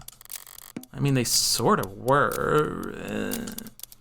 A drug deal made in person at a blue blood stronghold? Dark cards require a passkey and a fingerprint. The card would be useless. The card would be useless if its owner wasn't physically present for the transaction. A transaction that might be abruptly canceled if tensions boiled over. A potential buyer would likely have been across the desk from Creek. The same spot in the room that we've established that the killer must have started their rampage. Cute idea, counselor, but there's no meat to it. And I like them with a little meat on them. Sorry. We know that Creek was using that datapad before he died. And we know that the dark card was processing a transaction at the time. But for some reason, you've made the assumption that he was selling, when the simplest explanation is that he was buying. Using the dark card that he owned. The dark card belonged to Creek? How will you respond? I don't need to respond with evidence. I just need to point out the flawed evidence she's constructed her argument upon. I do? Oh. Wiped of all prints. Creek's Chopin's fingerprints.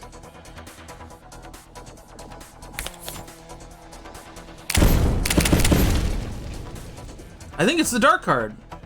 Why would the prints be wiped if it was just Creek's? Characterization, Your Honor. Oh man, hold on. This looks sick. Oh, I love this game's art. The people are claiming that the dark card in the evidence record belonged to the victim, Creek. Despite the fact that it has no fingerprints on it either. What?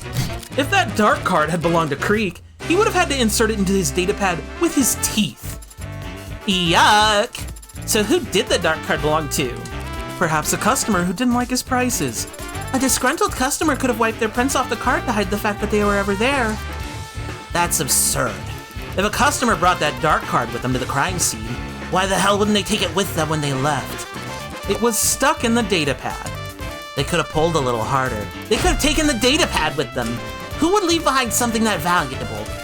The card is worthless to everyone but its owner, to whom it could be priceless. Why would they choose to leave it behind? The answer to that is simple, if I'm honest. We're discussing the possibility of a deal gone south. What could cause that in the first place? Aggressive negotiating tactics? Or a customer who couldn't pay? What are you? This customer could afford a dark card, and yet they couldn't pay. Hold on.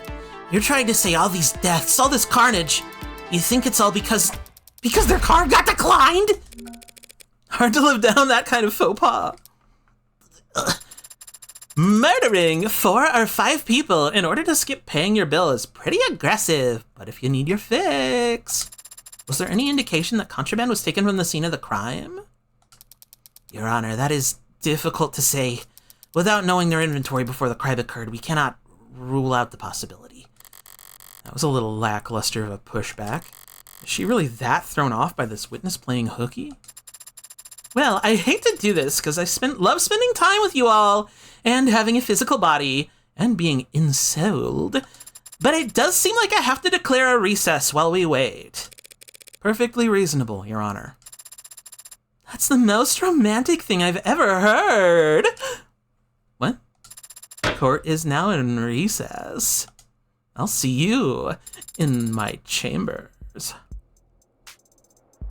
Wow, the wink worked that time. That's great.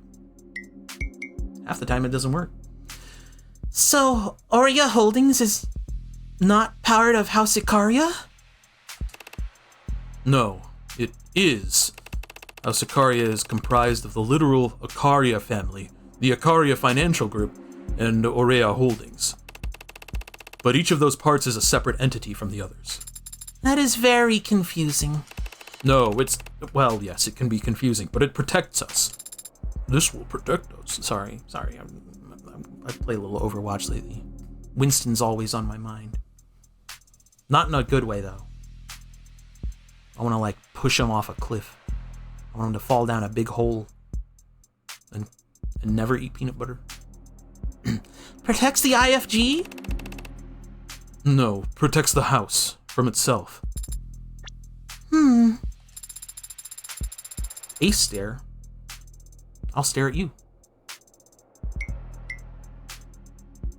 You like that? Huh? If everyone in the Icaria family was a member of the IFG, and the IFG was called the Icaria family, that'd be much simpler.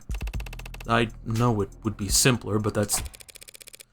Who the hell is this guy to keep Rockford waiting? Are you addressing your question to me? I've never met the man. He's stare finger. No, that's funny. I like it. Good work, Raiden. You're getting a raise. We like chatters who take initiative. Well, he's met you. Smacked you upside the head and cuffed you. If you say so. I don't remember anything after I walk out of that holding room. Chime in at any time. Apologies, Adonai. I was just trying to answer your question. Who the hell is Officer Rogers? First name Shaggy. Owns a Great Dane. Who he keeps saying can talk?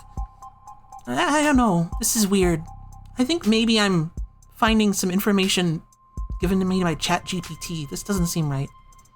You find his socials or something? I found a news story attached to a live feed. He's shaking hands with some men at the top of some stairs. Right now? What's the headline? City council members thank heroic officer for his service. Oh, well, that makes sense. How can it? Emma's outranked. If the politicians decided now was the time to do photo ops, she doesn't have the pull to go against them. Are Officer Chopin's parents there? Yes, both of his fathers were present. Happy Pride Month. Adoptive fathers. Are you trying to make me feel better? Adoptive or not, they are his parents, and their pain is real. Gay! Sorry, you can see that in chat. Sorry, my hat is in front of the chat, so I couldn't... If I was just talking about it, you wouldn't know what the hell I was talking about. You can see it. You couldn't see it, viewers. You couldn't see it. Of course. But that pain would be equally real if they weren't expressing it in front of those cameras, don't you think? If you're feeling guilty, Sosuke, please get it out of your system before the trial resumes. I don't feel guilty. Even if I did kill that officer, I wouldn't lose sleep over it. But that doesn't make it right. Taking a life? Parents having to outlive their children.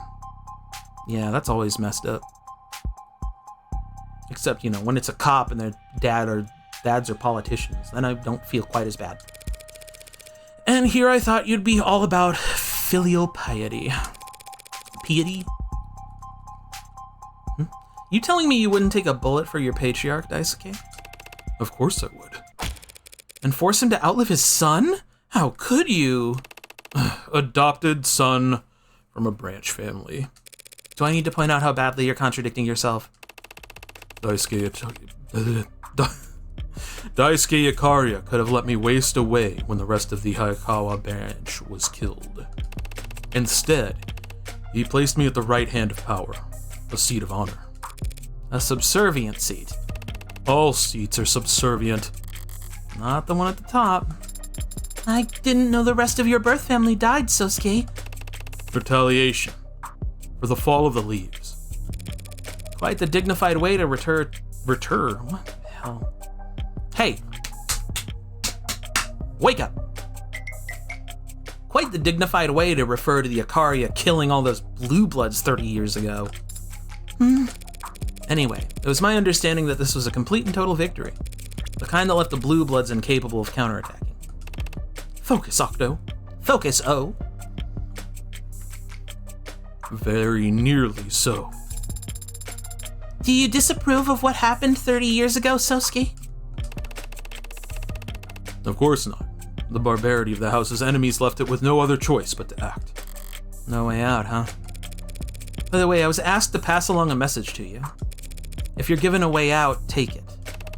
Who told you that? Did she tell me not to say? Hold on. Did she tell me not to say? Did she say to not say? Not you. Not Makoto. It was, not Yumi. It was, wasn't she near the top? Mirai.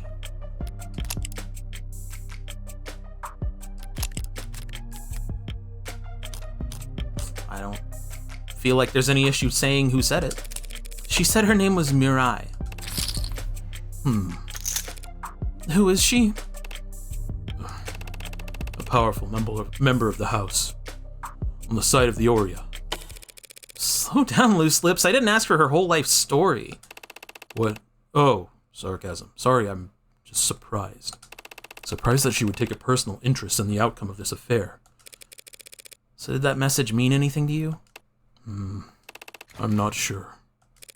You're a terrifically helpful client, you know that. There's something you should know about me, Morgan. About the Hound of Ikaria. I didn't earn that title as a bodyguard, or as a head of security. And I didn't learn how to kill in the military.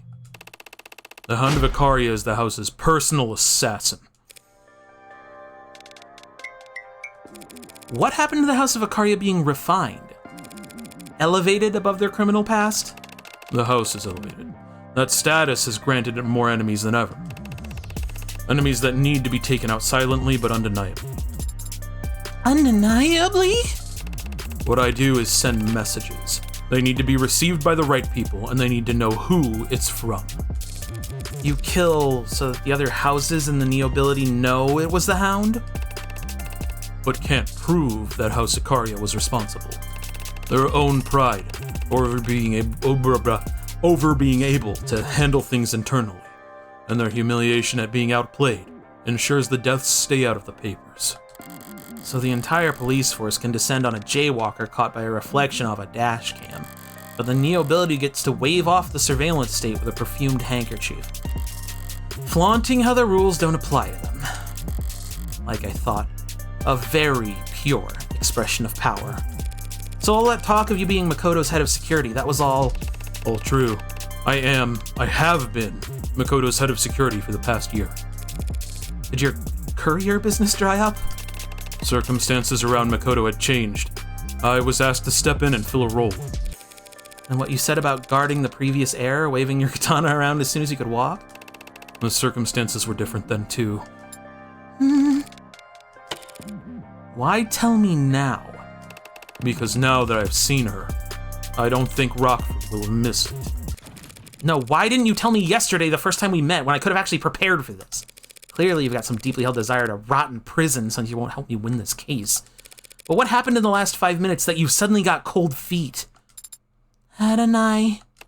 Yesterday, I thought you were just some outsider, in over their head, who would surely drown if they knew who their worthy who they were defending. Today, I think you're an outsider in over their head who could stay afloat with a lifeline. Thanks for the heads up. 5 minutes notice really comes in handy when your client asks you to catch a bullet. Excuse me.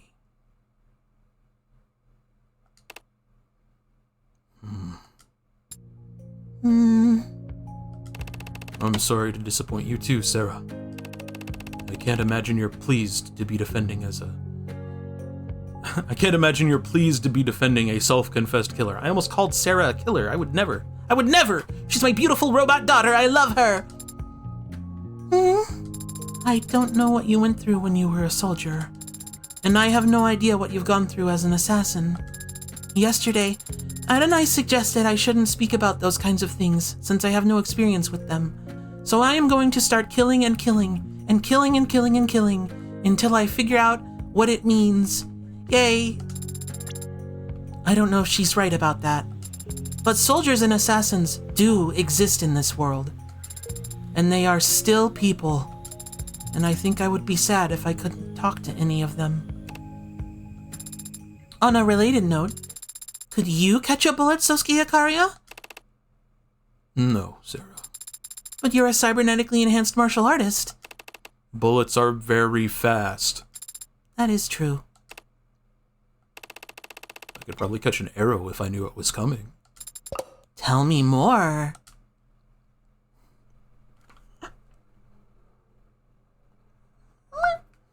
Little smiley cat. We loved a little smiley cat.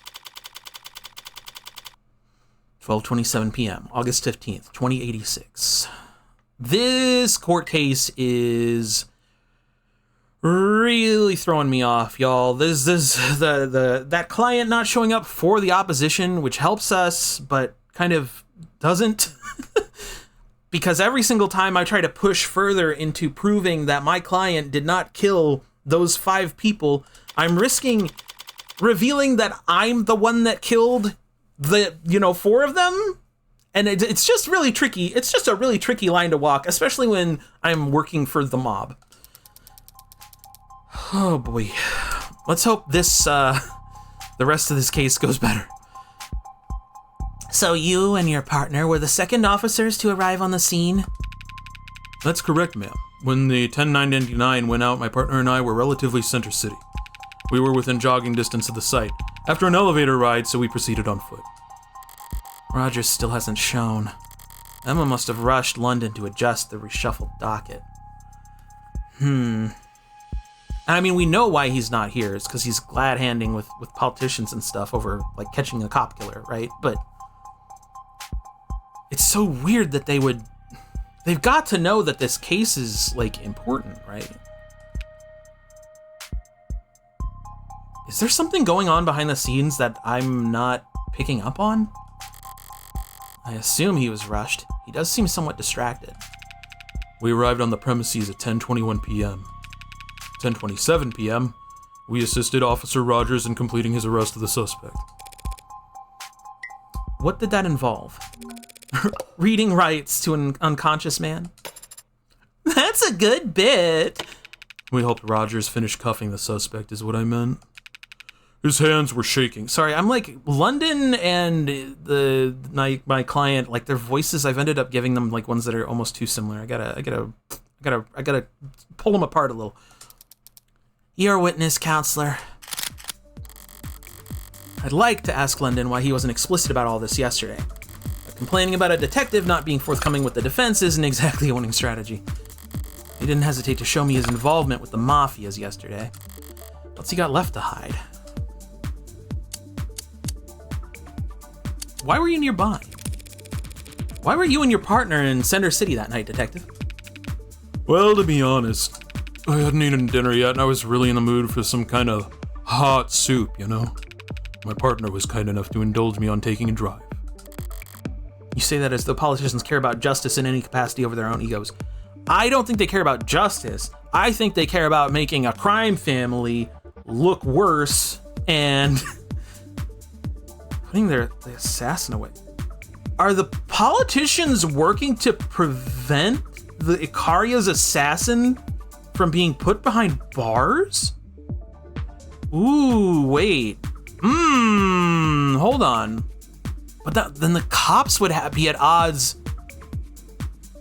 with the government in this case. Not impossible, but strange. Sorry. It's not like I can call him a compromised witness just because he was in the area, but what the hell is there to even press when his answer is that simple? I'm almost tempted to... Was the soup good? Was the soup any good, Detective? I never got any in the end. Had this hole-in-the-wall place in mind, but when we got there, turned out they'd gone out of business last month. It had been a while since I'd last stopped by. I guess I always knew they weren't that successful, but I thought, honestly, I thought it'd lose some of its charm if it got popular. Maybe if I hadn't been so selfish, they'd still be there. You never know how much you'll miss that 7 out of 10 restaurant until it's gone, you know? Yeah.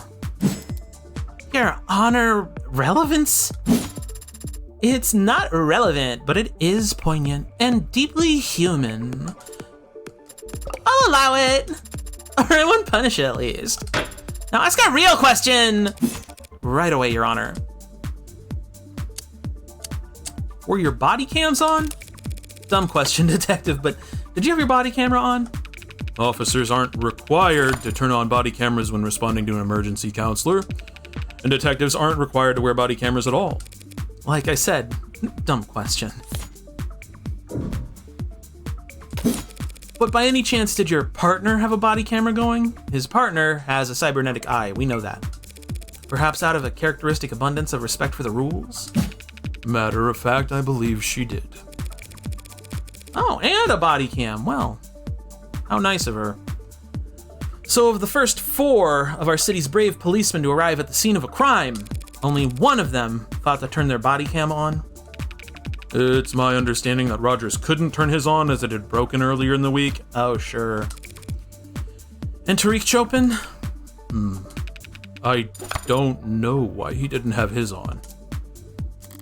Does Emma know? Does Officer Rogers?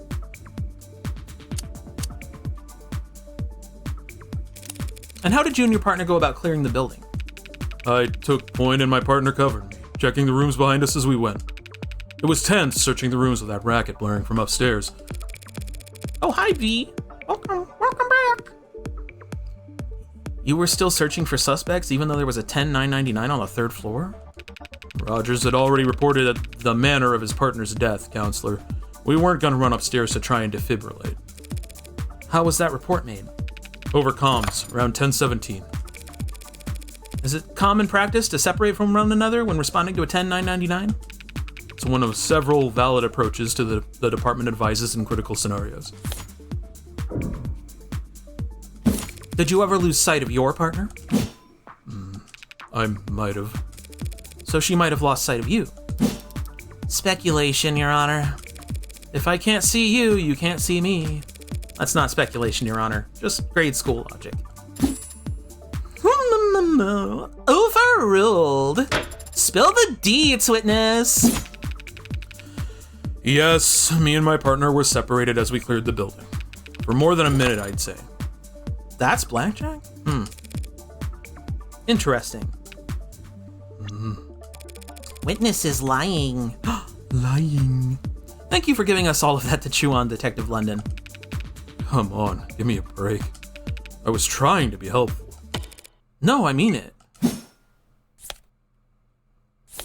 I love a blackjack. I'm especially interested to hear you describe how my client was unconscious and helpless by the time he first appeared on any body cam. Shall we Shall we review that footage together? I wonder if we can pinpoint exactly how many wounds he received in between his arrest and when his mugshot was taken. Redirect, Your Honor. Ooh, sorry, this is a good picture too. Sorry, this game has some really great visuals. I just love them. Really? What is he doing now? The prosecution called Detective London as their witness and asked their questions. Adonai just had the chance to ask her own questions during the cross-examination. After the cross-examination, the people can redirect if they have additional questions for the witness. So it isn't just one for them and one for us. More like an eye for an eye for an eye until justice is blind and bloody. She wants another round. Why? Just stalling? Detective London, are you aware of an ongoing police investigation for a figure known as the Hound of Icaria? Not stalling. Approach, Your Honor? Wait, do I finally get to say the line? Hold on, this is happening too fast. Okay. All right. Oh, so you're a pro, and they're already here. This Hound of Icaria is obviously some kind of case the file the Organized Crimes Department is working on. Detective London isn't qualified to speak on it. Homicide, organized crimes, is there that big a difference? Depends on the career of the witness in question. Detective London, for example, spent 6 years in the Organized Crimes Unit. He what? You didn't know that? Where are you taking this, Emma? I hate to admit it, but I think I need spoilers as well. If you ask him about this, what's he gonna say? That the Hound of Icaria is an assassin who leaves calling cards at each of his kills, terrorizing the house's perceived enemies without shame, and that the lead suspect in those cases is a man around Sosuke's age and height, with gray-blue hair, a modded spine, and a large tattoo of a dog across his back. Sosuke, you vain son of a bitch. You got made with your shirt off? Who do you think you are, Kiryu?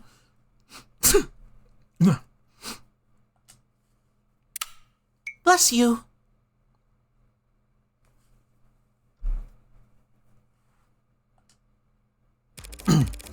You cannot let the jury hear that, Your Honor. But I really want to. If organized crimes wanted to arrest Sosuke, they should have done so already. He's on trial here today for these 5 counts and nothing else. The defense has once again claimed that their client is merely some veteran who has been victimized by greater forces. But the police believe that he's in fact the deadliest soldier the Icaria have at their disposal. That's not irrelevant. No, it's just prejudicial as hell. Girls fighting, but obeying the legal precedent. The tension, the human drama. He'll just be giving a summary. The case file won't enter the record. So you won't even give me the chance to object to the evidence? Your Honor, if you do this, the jury will be spoiled within seconds, and I'll have my client served up on a mistrial before the day's through. And some other lucky adjutant will get to have all the rest of the fun.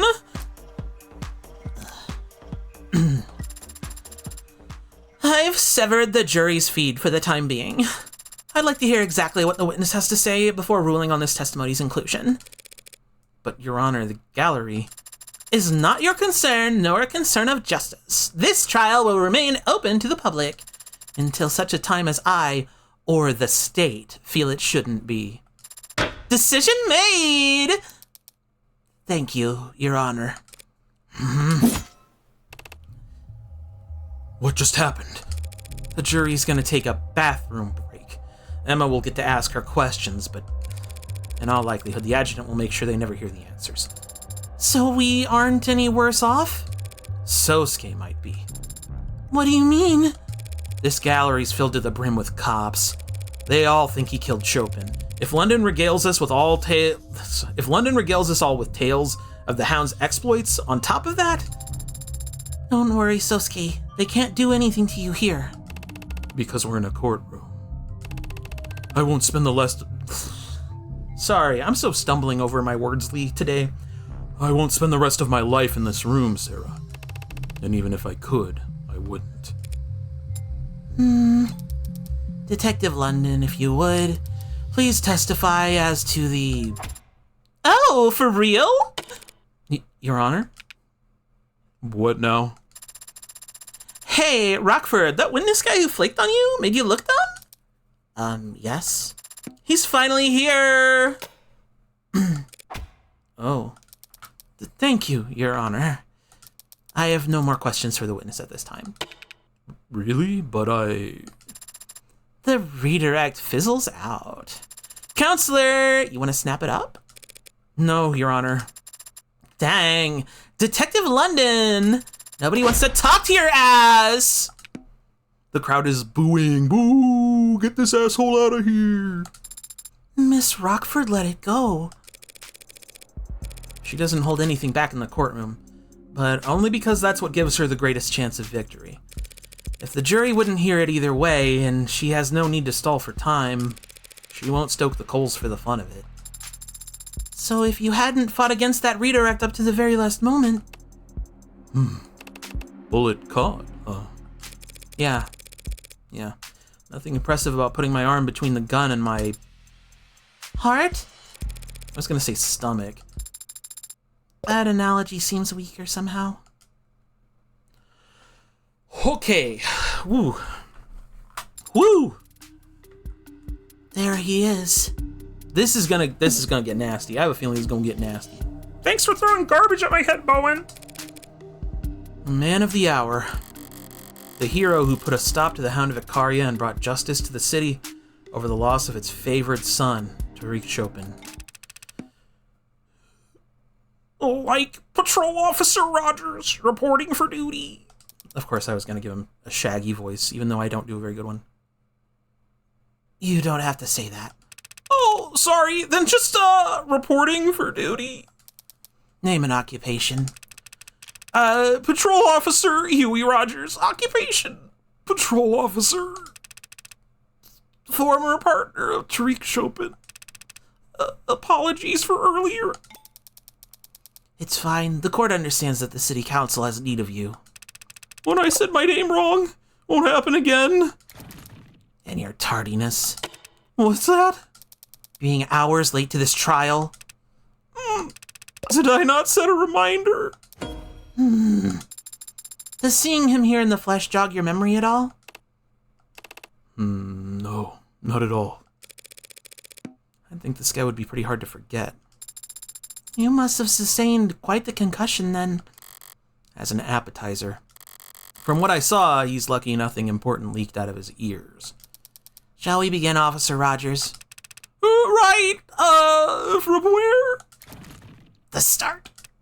Oh, well, it was a pretty boring, normal night. Me and Chopin were just driving around, windows down. He was always getting car sick if the windows weren't down. Then around 9:45 or so, my partner heard shots fired. Off he went. What does that mean? Well, shots echoed out in the lower ward, so I wasn't too sure about the direction, but my partner was confident that it'd have something to do with Blue Bloods. That area is a known hotspot. As we neared the street, we saw people slinking away from it. We got the message. People can sense that kind of trouble, even when they don't know it. Something bad had gone down and no one wanted anything to do with it. Front door wouldn't budge. I peeked around into the alley, but the fire escape was out of commission. Then my partner, shot clean through the door handle. Chopin was that determined to get inside based on some echoed gunshots and a few context clues? I suppose context clues are most of what I use to find the place too, but... So when you arrived, the only way into the building was locked? Yeah, and so we had strong reason to believe the shooter was still in the vicinity. I was in favor of waiting for the backup at this point, but my partner, he was convinced the place was dead empty already. This guy looks so nervous. He's gonna piss himself on the stand, man. This dude is freaking out. So he was moving a good bit faster than me right up until we got to the second floor, and we heard a loud slam. A slam? What kind of slam? Like slam! Or like salam. Or like Slam. I don't know, it was loud though. And Chopin gets all deadly serious, insists I stay, and he goes ahead. Up to the third floor. After a bit, he yelled down to me, saying everyone was dead and I should come join him. He gives me vibes of every cowardly Ace Attorney first trial culprit. This guy might be the most Ace Attorney vibes character so far in this game, for real. That's when I heard another heavy thud. I didn't know it was the sound of my partner's body hitting the floor. But I put 2 and 2 together when I saw that man there standing over him. I love the bit where they play their 3 slam sounds. It's good. Let the record show that the witness has finally identified the defendant. If you heard a noise at the crime scene, the natural conclusion would be that you were not alone. But if Chopin thought they weren't alone, why would he insist on splitting up?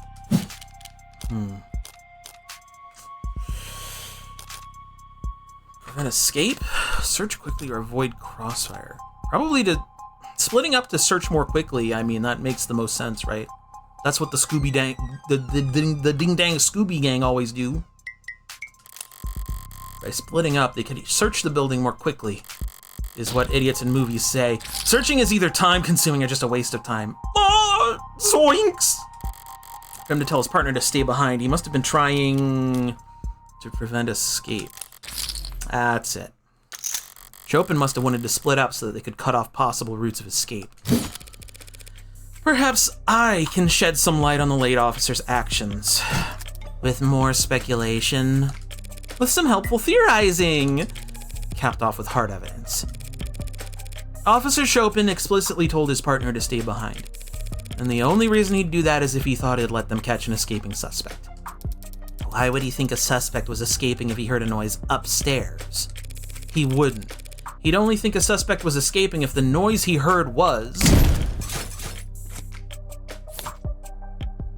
the ding dang dumpster is so fucking loud. I remember that.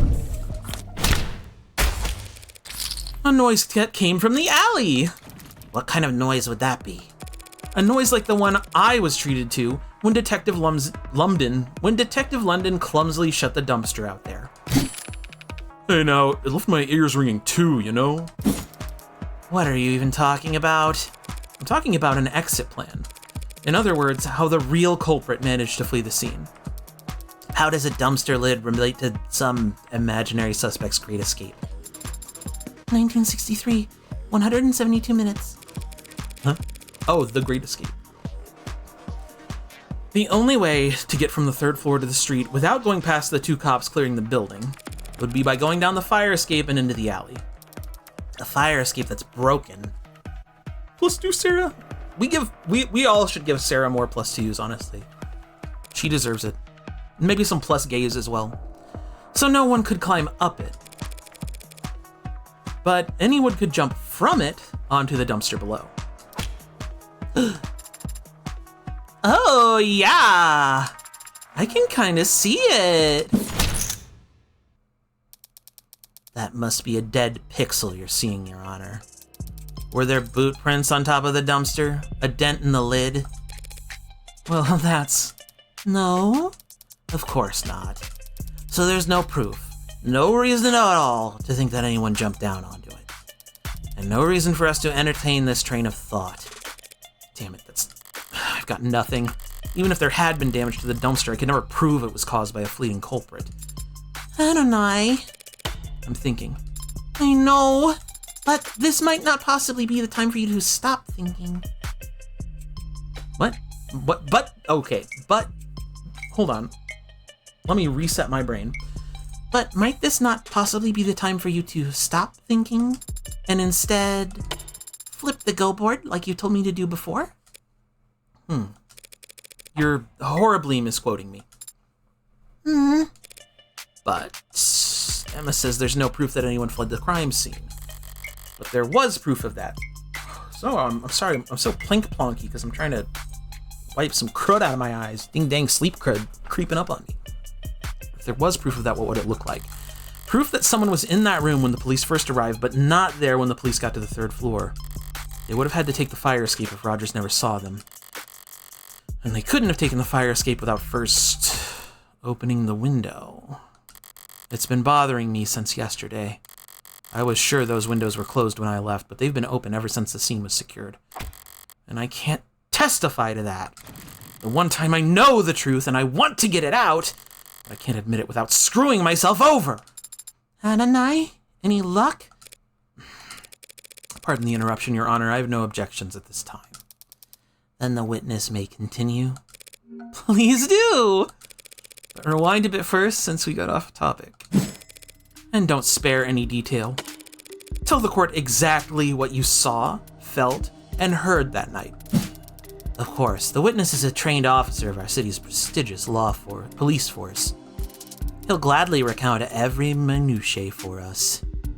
So I want to get a picture of him looking panicky too. Line by line. Like every detail? Especially the irrelevant ones. Sir, yes, sir. I did get a little in my head just now. Better listen through his whole testimony at least once before I start looking for holes. It was a quiet night, but then my partner heard gunshots. We headed for the nearest known Orca hotspot and arrived to find the building dead quiet. The door was locked. I checked the alley, but I didn't see another way in. So, Chupin shut off the lock through the handle, and we entered. Followed some kind of loud music up the stairs. Then there was a slam, and my partner bolted upstairs. About a minute later, I heard a thud and came running to find the defendant standing over my partner's dead body. Like, zoinks. Something stand out to you, Adonai? Yeah, my ears pricked up a bit. The saying is perked up, is it not? What? Let me focus. Sound system. Fire escape. Front door. Okay, quiet night. Hold on a second.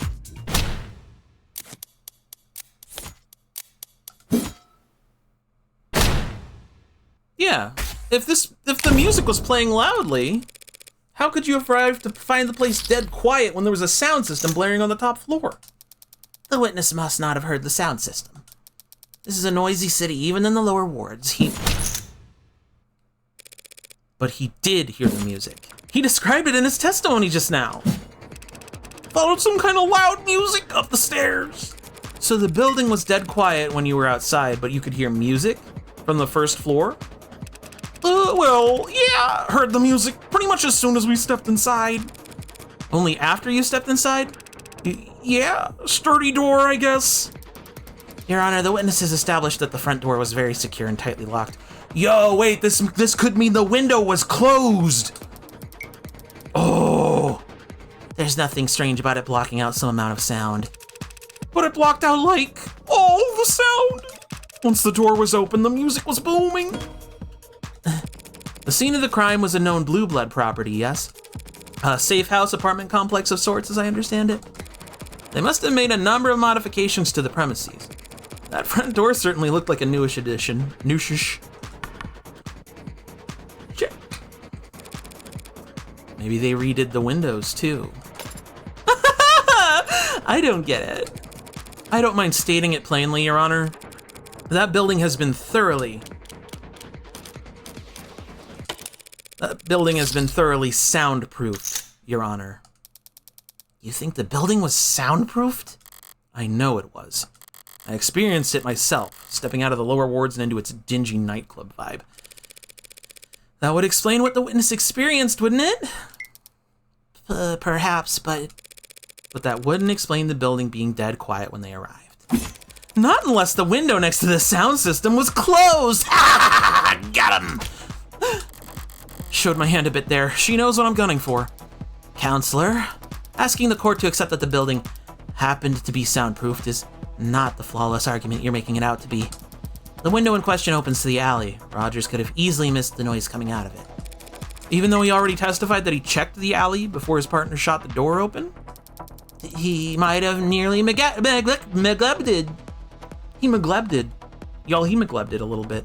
He might have merely neglected to mention that he heard music at the time. Music in the alley? I would have noticed that kind of thing, right? Ugh. Fast on the uptake, this one. I'm looking at this arcs from every angle I can, rotating cubes in my mind as fast as my programming will allow. And I'm still seeing a crime scene where the windows are open. What am I doing wrong? There's a trick to it. Try focusing on just a single cube first, once you've got one spinning consistently. Yes, Your Honor, the windows were found open. It's a contradiction. The windows were closed when the officers arrived, but open by the time Rogers got to the 3rd floor. That means someone must have opened them. Someone not currently on trial, Your Honor. You should stretch before attempting mental gymnastics. That intense, counselor. I don't know why I give her the vocal fry. She doesn't have that. You should stretch before attempting mental gymnastics. That intense, counselor. You claim that the windows were originally closed, and that only opened at the last moment as some mystery individual fled down the alley. But we know Creek was standing in front of those windows when he was shot, and we can see where his blood landed, on the sides of the windows that faced into the room when open. Okay, whew. That was a tricky sentence for some reason. If, as you claim, the windows were closed when he was shot, then his blood somehow ended up on the wrong side of the glass. Your theory is flawed. A far-flung fantasy with nothing other than Officer Rogers' poor hearing to support it. All the actual evidence shows that at the time of the murders, the windows were exactly as we found them, flung open. Her logic isn't faulty, and I can't overturn it with any given piece of evidence. But I can point out the flaw in how she's presented her evidence. Thank you for the advice about taking full advantage of ARCs, by the way. But trust me, there are some things that are best understood by visiting the crime scene in person. What? Helps keep you from getting flipped around.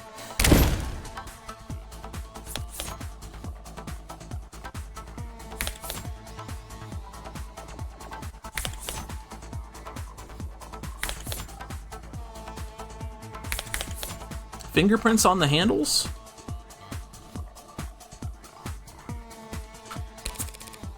Apologies, Your Honor, I'm just confused. Why is Miss Rockford talking about those windows? As if they swing open? What are you talking about? Those windows don't swing into the room, they're pulled to the side. What? Didn't you see the fingerprints they found on the handles? One look at that should tell you which side of the glass faces indoors. Funny, wasn't that in the ARCs? Oh, this is some very chic interior design I'm seeing. Very wasabi. Let me try that again. Very wabi-sabi. So if the windows only slide parallel to the walls... It wouldn't matter whether they were open or shut when Creek was shot. The blood would always end up on the same side. Hey! I said I finally got the windows lined up right in the ARCs. You didn't say that. At least not aloud. Thank you for always listening, Sarah. Hi, Jesse. Good morning. Mexican food. Oh, just give me some quesadilla or something. Thank you. But I said it just now, so whatever. What do you mean lined up? The blood spatter.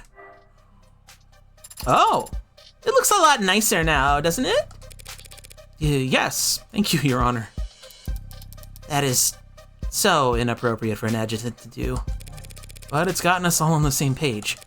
We can all reasonably conclude that the windows were closed when Creek was shot, at the very least.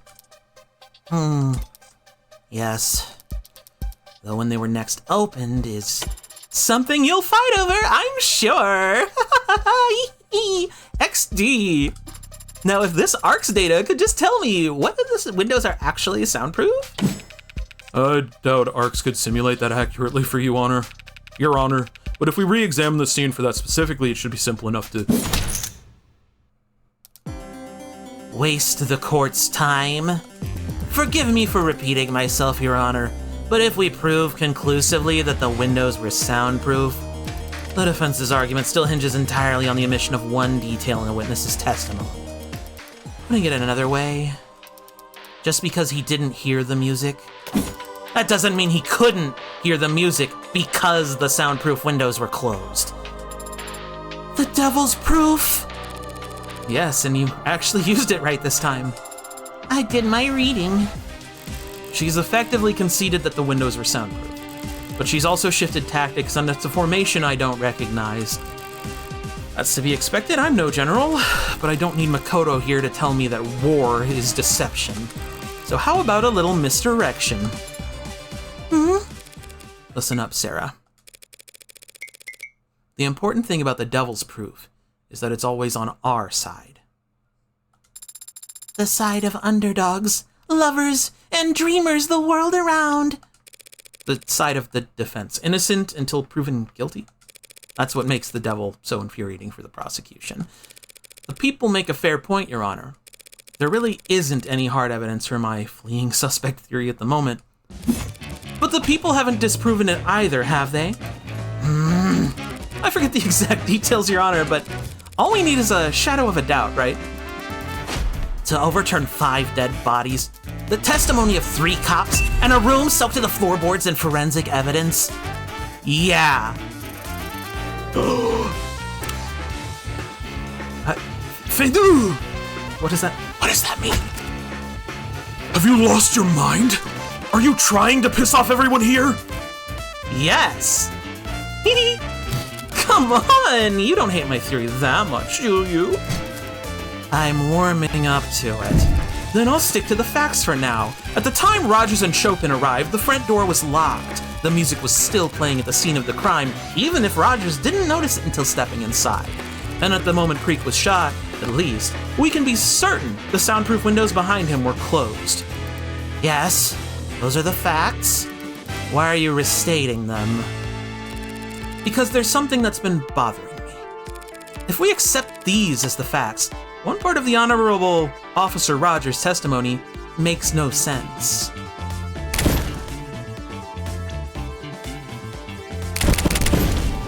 The gunshots. How could these 2 officers have set off in response to the sound of gunshots if the room was deafened at the time the gun was fired? Now you go there. Oh crap, yeah! Wait, excuse me, what are you talking about? It's the very first thing you told us, officer. Fenu means anger, rage, I believe. Oh, good, thanks. I'm learning today. This is an educational game. Your partner heard gunshots, but how is that possible? But he said it! He said it! Even on the radio, he called it in! True enough. I can see it right here in the police network's database. 9:45 p.m. Officer Tariq Chopin reports shots fired. So he did, and since we can't ask him to testify, we'll just have to take him at his word. But just to clarify, Officer Rogers, are you saying you never heard any gunshots yourself? Well, I didn't have my head out the window like him, so... That's what you're trained to do, isn't it? Report anything you see or hear across the network? Well, one report is usually sufficient. But confirmation is always ideal, right?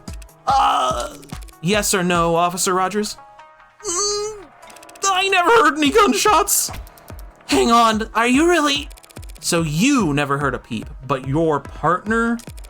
He somehow managed to waltz you both over to exactly where 4 vicious murders had been committed, before anyone else got there.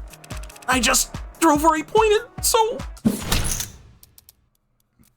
Counselor, you need to be very careful here. Thank you for your concern, Miss Rockford. But don't forget, I hate losing. Pardon? I said, but don't forget to direct your comments to the bench. You bring that up now? Every cop in the room already thinks I'm a mob lawyer at this point. Compared to that, mocking the memory of the deceased is small time.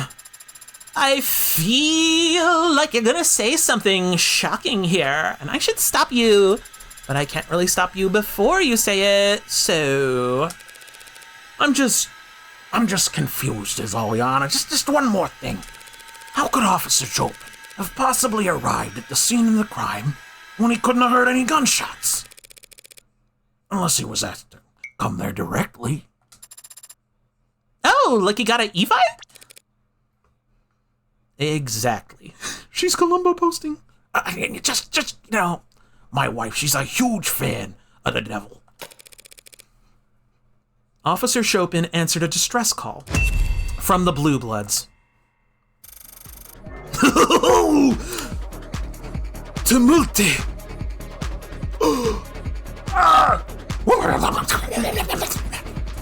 The crowd is freaking out. Tell me, are these her usual tactics? Turning the entire city against her for no discernible reason? No. Well, the first time we met, she did technically. Your Honor, the defense is completely out of line. The gallery is pretty poorly behaved, too. You gonna rein this in, or should I? Allow me. Tariq Chopin was an upstanding officer with no marks on his record. You say he was some kind of blue blood pawn, but he had to break into their building in order to enter. And you have the gall to claim he answered a distress call when there's no panic button, no phone records to suggest one was ever sent. True. True? That's all you have to say after posthumously accusing the son of 2 city councilmen of being corrupted by blue blood pocket change? It's a fair point. Chopin was the son of 2 city councilmen, happy Pride Month, by the way, and by all accounts, a dedicated police officer. He wouldn't work with the Blue Bloods without an unusually strong motive. The kind of thing that would make the headlines. What are you? Time to flex my media literacy. Choose and present the article that shows a motive for Chopin to work with the Blue Bloods. Oh my god, the articles are they're court evidence? I'm presenting them? I love this game. But you already read them front to back, right? I did, baby. But do I remember them? Serial bombings. The political convention. The mercenaries. Helium fuel. Old schools, acid snow, renaming. What do I mean? It's the political convention. Right? And the city considering spending money on mercs alongside the police? The city council is evaluating new security contracts ahead of next month's convention. And you think what? The Blue Bloods own stock in the corporations involved?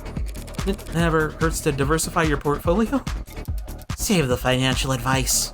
Oh, I was off base. Okay, that's fine. We can be off base. Time to review real quick. Ballot propositions. Public schooling. Education's been private. Value at the cost. Fund the renovation and reinforcements of multiple Atlas pillars around the lower wards. House all the public transit elevators. Reduces unemployment. Property values would skyrocket or drop into the negative based on which pillars are rejuvenated, and the city is wary of disrupting the real estate market in the lower wards with rampant outsider field speculation. Atlas pillars to honor local community figures. Wait. Was this a setup to try and get one of the pillars named after him since he's the son of 2 city councilmen? Is that what's happening? He just took the opportunity to show up, be a hero cop, called it in.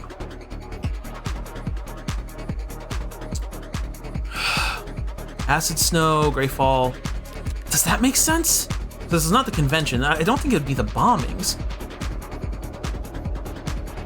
Accident, fires and bombings recently. This is tricky. The Witch of the West name could also be a misdirect, because it makes you think, oh well, obviously it's a woman, right? Maybe it's not. Just like people are all assuming that the Heartbreak Killer's a man, when it's us. Women get shit done. Let's see. Student debt, non-recoverable. Federal agents frustrated with the witch. Serial arsonist.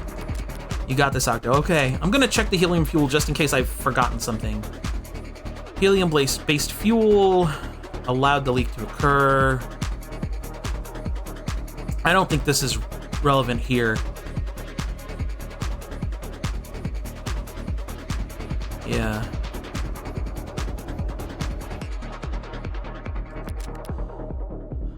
It's gotta be the ballot propositions. Right? Okay, so I think the music is so good in this episode. Apparently, and I found this out just like looking up a little bit about like the music in this game. Apparently, the music in the previous episodes was all like pre-made stuff that they just like kind of licensed. Like I don't know if it was like royalty free or whatever. But this episode has music that was made specifically for the game, and I don't know if this is one of those tracks. But I know like the kind of big like that's one of the ones they made for the game, and I love it. Unity Acid Store type beats. Hey, you know, that's fair. They're an indie team. You got to get that shit done, you know? I think it's the ballot measures, but I don't know if it's because he was angling to try and get a pillar renamed after him, or if maybe the Blue Bloods are trying to get the property values raised of what they own. It could be both. It could be both. It could be both. Officer Chopin would never compromise his well-documented morals for anything less than an earth-shaking opportunity. Yes, counselor, but his family is very well off. What could this earth-shaking opportunity possibly have been? How about a donation to his parents? What? Sidebar for a moment? What? How are you all thinking about voting? Oh, don't get me started. I'm a political junkie. What are you? Sorry, on the ballot measures specifically. Am I the only one who sweats over this stuff? Maybe it's old-fashioned, but now we're going full Columbo. I'll be like, maybe it's old-fashioned. I was hoping to hear some diverse, nuanced opinions on Proposition 492. Wait, but that's the funding of the Atlas Pillar Rejuvenation projects. I think it's a nice idea, bringing prosperity to the lower wards, literal stability to everyone above them. And of course, mother of all paydays to anyone lucky enough to own the land it'll require. Wait a minute, you mean... You? Am I the only one who reads the news anymore? Wasn't counting on this being rhetorical, but... Who on the city council is sponsoring Proposition 492? Chopin's parents? One last question, less rhetorical this time. This crime took place at a known Blue Blood property. So why was this found there? Dark card. The data pad. Needles. Red ink. Red ink? Hold on. What's the deal with the red ink stuff? Confidential information of high value. Pillars required for expansion of eminent domain. Yes! Yes! It's this! Yes, it's the red ink. Of course, it was talking about the pillars. How did I not put this together before? Highly confidential red ink documents were found underneath Chopin's corpse. Oh, I should have gone way in on the wager on that one. They're almost entirely illegible by now.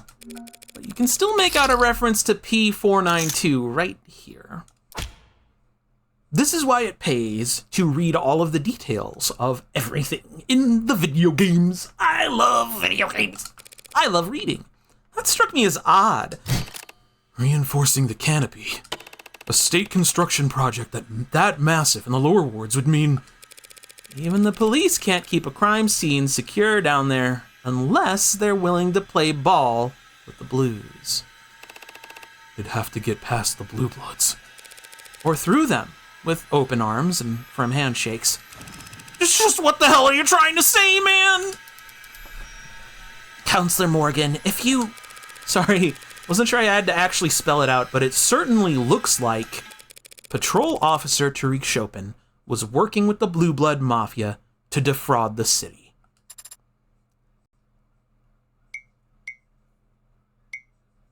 Uh-oh! Yakido! She said it. She said that? What did you just say? Are you trying to piss off every cop and every politician in the city? Sorry, I'll gladly retract my statement. That is, as soon as any cop or politician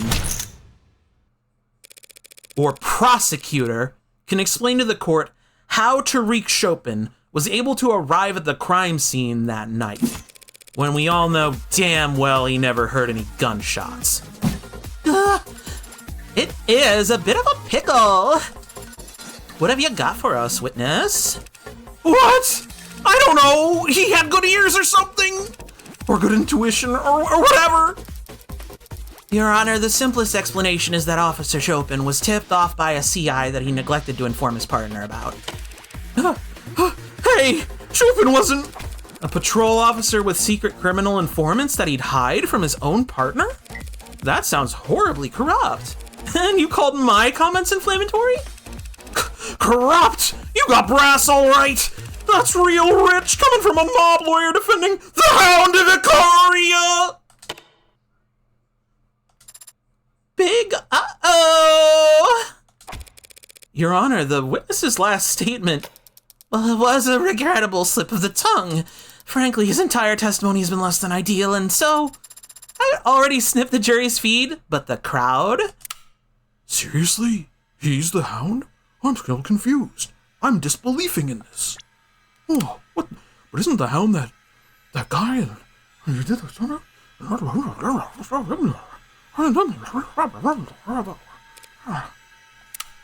Cop killing animals. This is for the indignation. Line number 03045. Knew that the whole house stank like shit. Oh, the disgust is so abject. Watch what you say about a man's family, you... Or what? You'll stab us in the back too? Sosuke, I feel a bad omen, Octo. Yeah, this is bad. Please calm down. And shut up. Bad apple.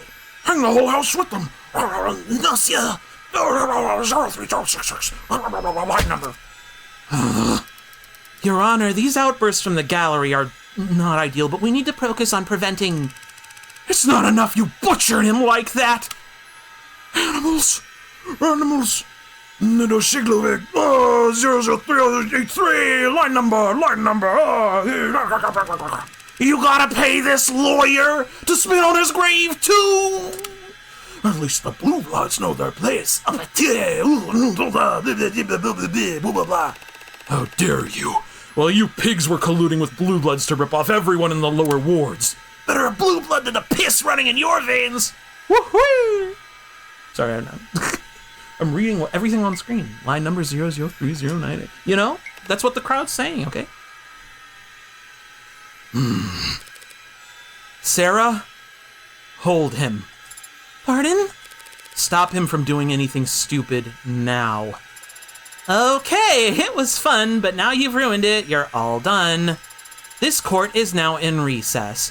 Bailiffs, clear the room. It's not enough. Nah, I'm not done talking. I want to speak. Tell him, Rogers. Judge according to the flesh. What the hell does that mean? The Dark Wizard, I'm in the audience. It's me, Skeletor. I demand murder. Like, what the fuck is this crowd saying, dude? This heat. Burn the house! Zetai! Ah! Tension like a haze in the air. Rip him out by the roots! And on the back of my neck. Every last one! Every last one! Every last one! Should have taken you out when I had the chance, you! A bead of sweat. Something that feels like... No! A finger gun! Die, you son of a bitch! Behind us! Get down!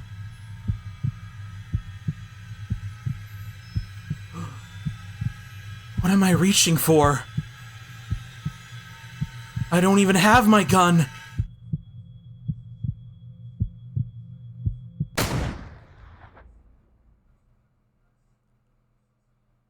Oh shit. Whoa! Oh my god! London!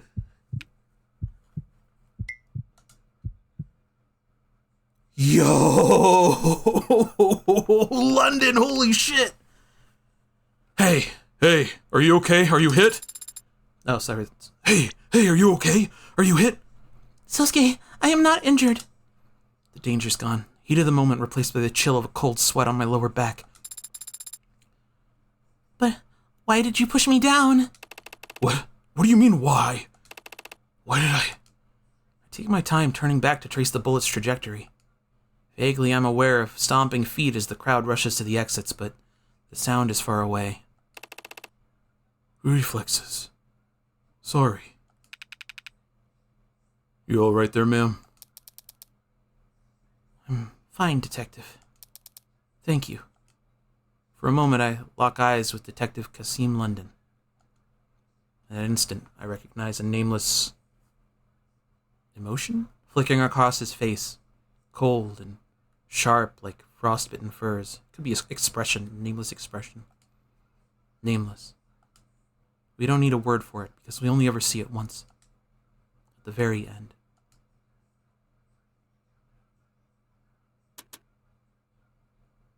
Whoa. That took a turn. Okay. I've taken 60 seconds to yell into a couch pillow, so maybe now one of you could tell me what the hell happened out there! How did that man get into the courtroom? The building! And with a weapon like whatever the hell that was! It was his own arm, Madam Barrows. Modded illegally at some literal chop shop. Fully prosthetic but fairly low-tech. It uses a simple air intake system and projectiles made of enamel. Enamel? As in teeth? Where on earth do these people... Doesn't trigger any metal detectors, looks organic from the outside, but if you're aiming at flesh, it gets the job done. No metal detectors, all that stand between a crazed gunman and the law of the land? No, Your Honor, we're looking into it now. But we already found some discrepancies in the personnel files of our courthouse security team members. He probably got his hands on a keycard, lost, bought, or stolen, and had it modified to get him in the building.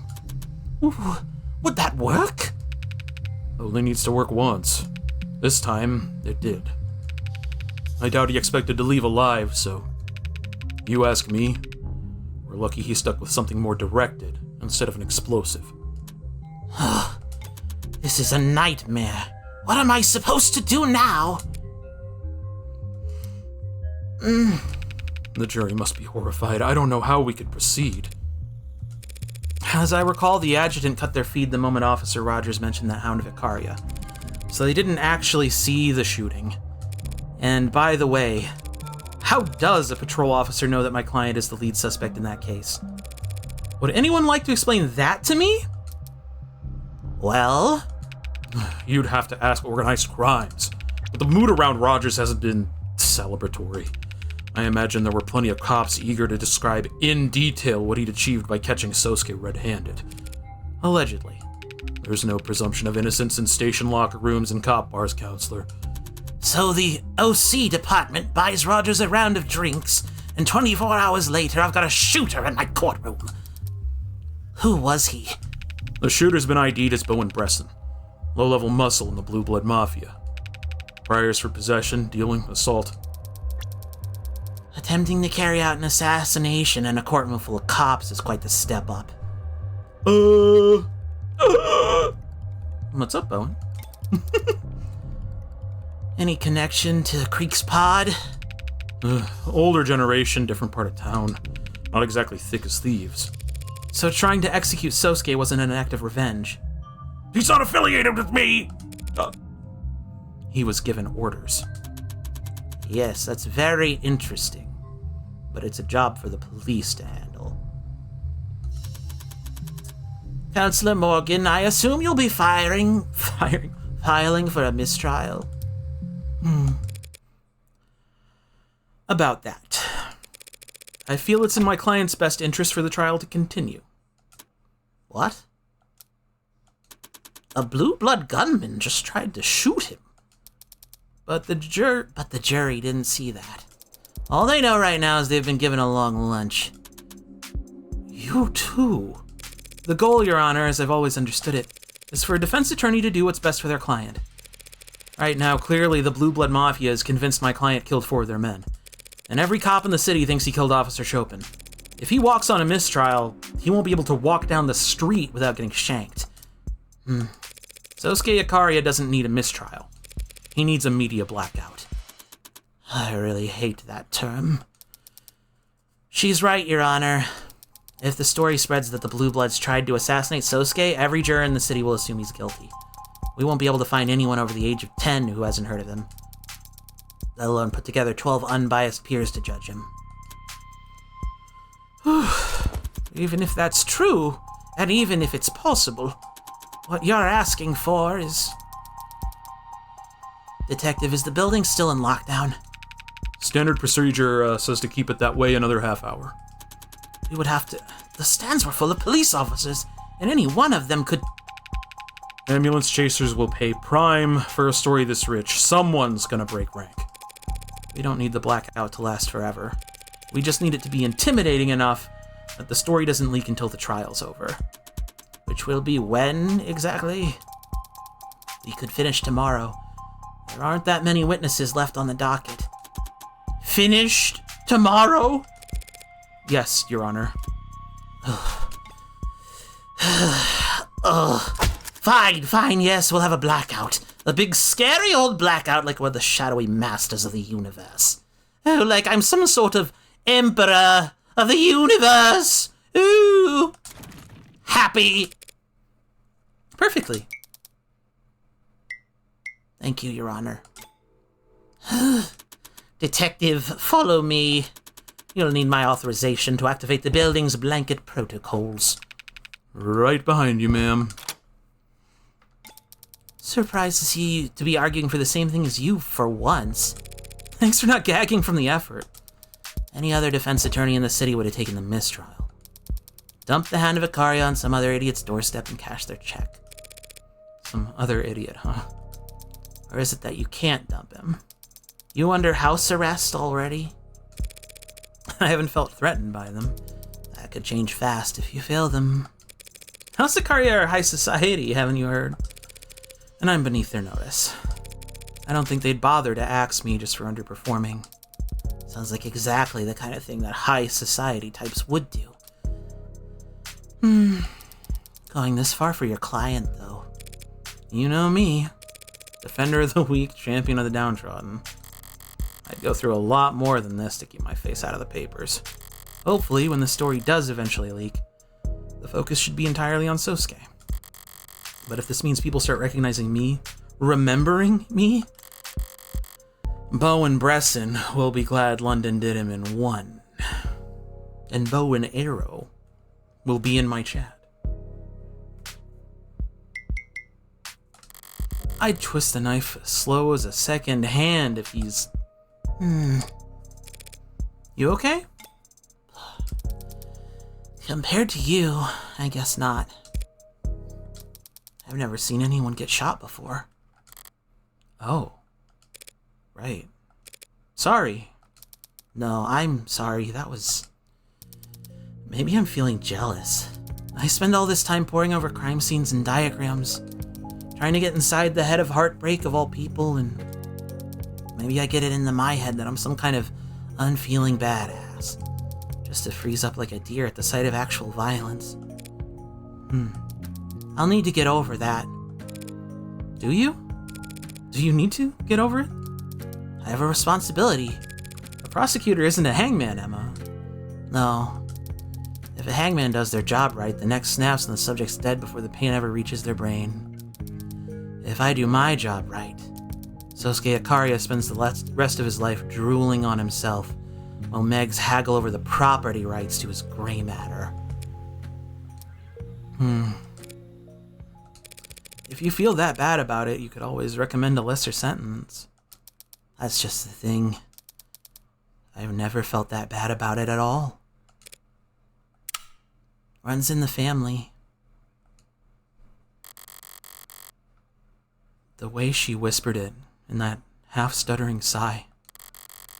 I'm not sure she even heard it herself.